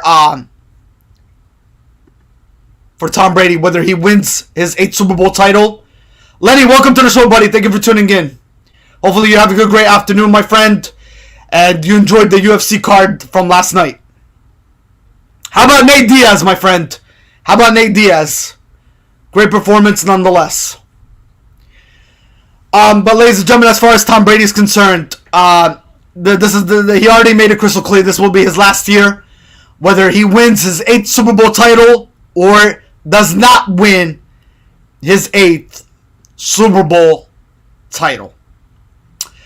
And ladies and gentlemen, last year when the Tampa Bay Buccaneers went toe-to-toe with the Dallas Cowboys and Tampa Bay beat Dallas, ladies and gentlemen, Rob Gronkowski was playing with the Tampa Bay Buccaneers. This year, it's a different story. Rob Gronkowski retired. No longer there anymore. So, I think, ladies and gentlemen, the Tampa Bay Buccaneers are going to be really challenged in this ballgame later on tonight. Under the lights. And not to mention, folks, again, I go back and I repeat myself here, that you're talking about two dynamic quarterbacks who are capable of putting high points, ladies and gentlemen. They are capable of putting a high-scoring game. Yes, Stockton and Nate Diaz, Lenny. Stockton had a great night, and Nate Diaz. Awesome stuff. Awesome stuff. What a great card, Lenny, not to mention. And no championships were on the line, Lenny. No championships were on the line. But it was a great card, and people got their money's worth in this pay-per-view, nonetheless. One more, Lenny, one question to ask you, though, my friend. Do you think Nate Diaz is going to stick around? Because I know somebody made it crystal clear. I think it's Dan, right? Dan White. He did make it crystal clear that, you know, whatever Nate Diaz decides to do, he's gonna respect Nate Diaz's decision, whether, he's gonna commit to UFC or this is it for Nate Diaz. But Lenny, what's your thoughts on that, my friend? Do you think he's gonna stay in the long run, or this is it for Nate Diaz? But ladies and gentlemen, as far as my prediction again for the Cowboys versus the Tampa Bay Buccaneers game, I can see Cowboys getting a victory here. I definitely do. So Tom Brady is gonna have a challenging night, and you know what? I don't think the Dallas defense is gonna take Tom Brady very lightly either. They're gonna come with everything they got, and they might. Not to mention, folks, don't be surprised if the Dallas Cowboys have a different approach in this football game. Yeah, so a lot is gonna be riding, and we're gonna probably see a different approach into tonight's Sunday night football game. So be on the lookout for that. We're going to be looking for something different later on tonight. Nate's coming back eventually, according to him. However, he did say he's going to show how to dominate another sport. Since Connor could not, he might accept Jake Paul's challenge potentially. Okay. I did hear something about that, Lenny. Great points that you just made, my friend. We could possibly see Jake Paul and Nate Diaz there. So, yeah, anything is possible, my friend. So, something to look forward to. So, hopefully, yeah, if Nate Diaz says he's coming back, hopefully he does stay in the long run and he goes after some championship titles in his UFC career. So hopefully it does happen. Lenny, also my friend, if you are a sports gambler, I put down some 5 NFL lock picks, my friend. So if you get the chance later on throughout the day, or if you want to do those lock picks before kickoff game starts, I have some 5 NFL lock picks for you down below. They are Packers, Cowboys, Ravens, Colts, and Dolphins later on this afternoon, my friend. But hey, don't take my NFL lock picks on a grain of salt. You are more than welcome to change them if you're not comfortable with the picks I have. All right, I'm not forcing you. I'm not to mention, bro, I am not telling you how much to take out of your pocket and give it to FanDuel or DraftKings. But do whatever you're comfortable with, because it's gonna haunt me back in the end, and I don't want that. Basil, welcome to the show, my friend. Look, man, I'm not perfect, but I see how I do see it, and look at half of the time, Lenny, my friend, sports analysts are not all that perfect, okay? Talk about Reggie Bush. Half the time he throws out his NFL picks, and half of the time he never get them right. Or not to mention Terry Bradshaw. Half the time he throws out his picks and he never gets them right either. So, we us sports analysts, we try to do something right, but half the time we're not doing things right. So, and half the time people still question us where we're getting our sources from. But, we do some heavy researching, but half the time we are not perfect and we mess up on things dramatically too. So, we're human beings just like everybody else. So, you know what I'm saying, brother? You get my drift. You get my point of view here. All right. So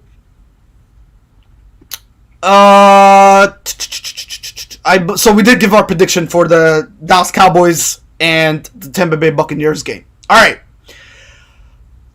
One more game left, I believe. That will be Monday night. Now, Monday night game. Coincidence? A lot of people are saying coincidence. Maybe, maybe not. Russell Wilson makes his triumphant return to the Seattle Seahawks Nation. It is going to be the Denver Broncos versus the Seattle Seahawks and Pete Carroll. But this is a big blow because the Seattle Seahawks will not have Kenneth Walker, former Michigan State Spartan. He's out with an injury. My prediction for this one, not rocket science. No. Will Russell Wilson get a standing ovation? I don't know. That's yet to be determined tomorrow night. I mean, we shall wait and see, right? Broncos get the victory in Seattle. That's my pick there. All right.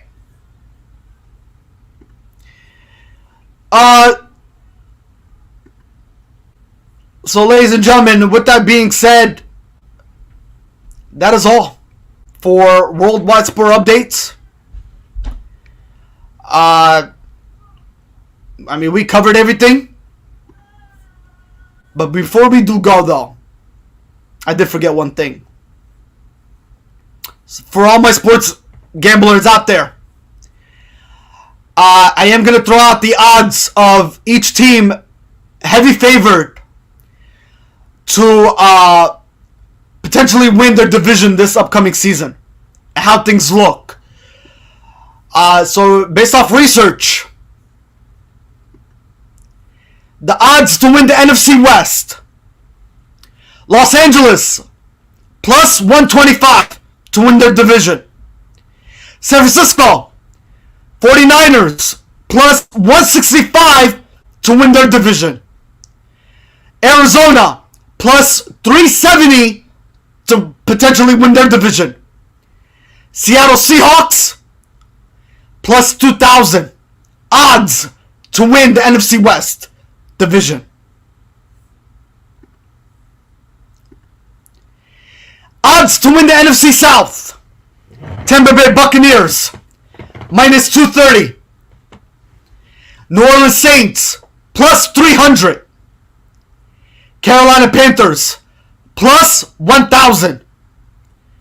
Atlanta Falcons plus 3,200.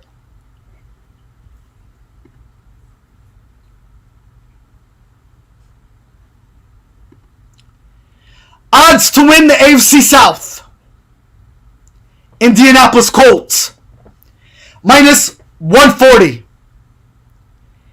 Tennessee Titans plus 185. Jacksonville Jaguars plus 750. Houston Texans plus 2,500 to win the AFC South.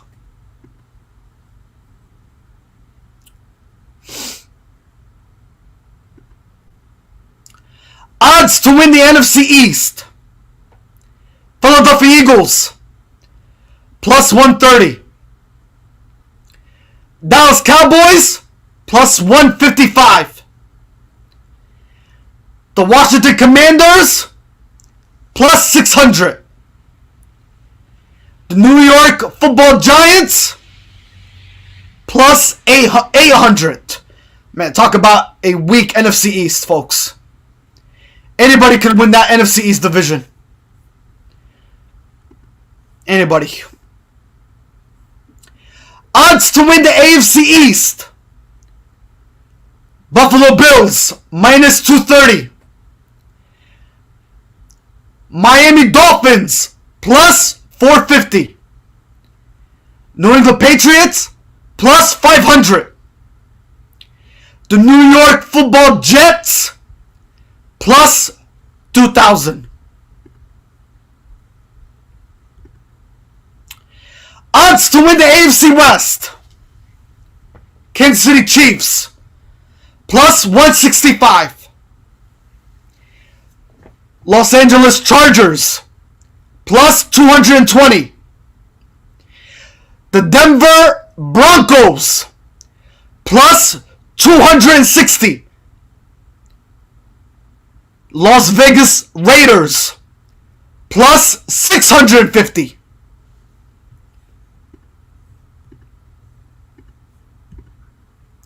Odds to win the NFC North. Green Bay Packers minus 155. Minnesota plus 240. Detroit Tigers plus 950.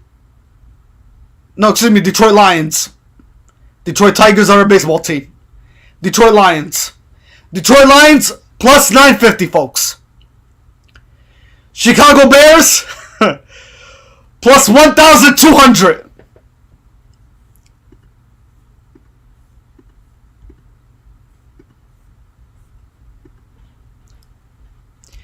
Odds to win the AFC North. Baltimore Ravens plus 145. Cincinnati Bengals plus 165. Cleveland Browns plus 400. Pittsburgh Steelers plus 950.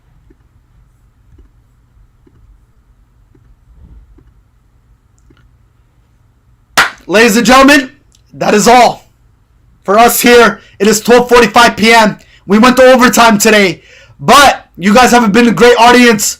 Thank you so much for tuning in. We appreciate you nonetheless. We were streaming all over the place, across the country and across the world. God bless you all. Thank you for interacting, tuning in, dropping your comments below, and getting your voices heard.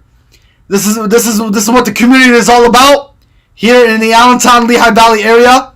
We appreciate you all. Have yourself, ladies and gentlemen, a great work week, and yourself a great Sunday. Enjoy the rest of the sports games that are going to happen on your Sunday, nonetheless. I will see you guys on Friday's recorded podcast, and I will see you guys next Sunday for a live podcast where we will talk college football week 3, UFC, and NFL week 2 as we wrap up week 1. Can you believe it? It keeps getting growing and growing. But the NFL football season is here, folks. Strap on your seatbelts. Enjoy those games. And it's going to be a heck of a ride. Nonetheless, as we find out who are going to be our potential Super Bowl runner-ups as the season progresses. But ladies and gentlemen, for anybody that's tuning in, again, before we close out Worldwide Sport Updates, we talked about UFC from Saturday yesterday. We recapped all the results. Nate Diaz became victorious. Congratulations to him. We also talked about the WNBA Finals. And we also gave some preview regarding the Las Vegas Aces and the Connecticut Suns later on throughout tonight. That game will start at 3 o'clock p.m. Eastern. And it will be 2 WNBA franchise teams going for their first title in WNBA franchise history. Las Vegas Aces and the Connecticut Sun will be battling for their first title to become victorious in the best of 5-game series, ladies and gentlemen, nonetheless. Also, we did a recap on the NBA expansion as the NBA preseason, is here before you know it. The NBA expansion is going to be talked about Seattle and Las Vegas, folks. And the 2 teams that are involved are the Clippers and the Los Angeles Lakers. And that will be announced as the NBA preseason opens up at the end of September, ladies and gentlemen. So keep your eyes on that. Also, the NBA talked about the in-season tournament. So we'll see what the latest approach on the in-season tournament will be. And also, ladies and gentlemen, Danny Green will be staying put with the Memphis Grizzlies, nonetheless. Also, Paolo Banchero gave his thoughts on the in-season tournament of the NBA, and he said that the Seattle expansion is mandatory, folks. Also, somebody was not in favor of the in-season tournament, and that was the Dallas Mavericks. They are focused on the Larry O'Brien Trophy more than they're focused on the in-season tournament. They'd rather bench their players than have their players start. And they don't even want to be a part of the in-season tournament in its entirety. Also, we talked about Major League Baseball. Regarding Major League Baseball, Pennsylvania Players Association being involved with the minor league players. We talked about that. We recapped that. Also, we talked about the pitch clock, the shift restrictions, and the larger bases that will be taken in full effect for the 2023 season next year. We also talked about Albert Pujols. Will he hit 700 home runs? He is 4 shy away from it. But regardless of that, Albert Pujols made it crystal clear he's going to retire whether he hits 700 home runs or he does not accomplish 700 home runs. He's currently at 696, ladies and gentlemen, tied with Alex Rodriguez. Also, who's your runner-up for American League MVP? Is it Aaron Judge or Shohei Ohtani, ladies and gentlemen? The Japanese pitcher and batter for the Los Angeles Angels. And ladies and gentlemen, rest in peace to Queen Elizabeth, as she has passed away at the age of 96 years old. And ladies and gentlemen, finally, last but not least, we talked about the NFL. We recapped week 1, gave our predictions and analysis. Ladies and gentlemen, we talked about Lamar Jackson, who will be playing on that, he's going to play out his contract, and he's going to see what is available out there in the next offseason nonetheless. We also talked about the odds of each team. Possibly they're capable of winning in their division. And also we talked about the Buffalo Bills picking up their first victory of the season on Thursday night, beating the defending Super Bowl champions 31-10, and their takeaways and how look they good based off performance. Are they capable, and are they runner-ups? And based off performance, are they unstoppable to become Super Bowl potential contenders? And ladies and gentlemen, we also talked about comparison between Jalen Hurts and Tua Tagovailoa. Who will have a great season? Will it be Jalen Hurts of the Philadelphia Eagles, or will it be Tua Tagovailoa of the Miami Dolphins? And ladies and gentlemen, we gave 5 NFL lock picks. It was the Green Bay Packers, the Cowboys, the Ravens, the Colts, and the Miami Dolphins. Those are your Joey Hadid Worldwide Sport Updates NFL lock picks for week 1. And ladies and gentlemen, finally, last but not least, we went over the week 1 NFL breakdown analysis predictions and who has the edge to become victorious of going 1-0 in week 1 and 0-1 in week 1. Ladies and gentlemen, enjoy. Stay blessed. Stay safe. Have a great Sunday. Have a great self-work week. I'll talk to you guys next weekend. Take care. Bye-bye.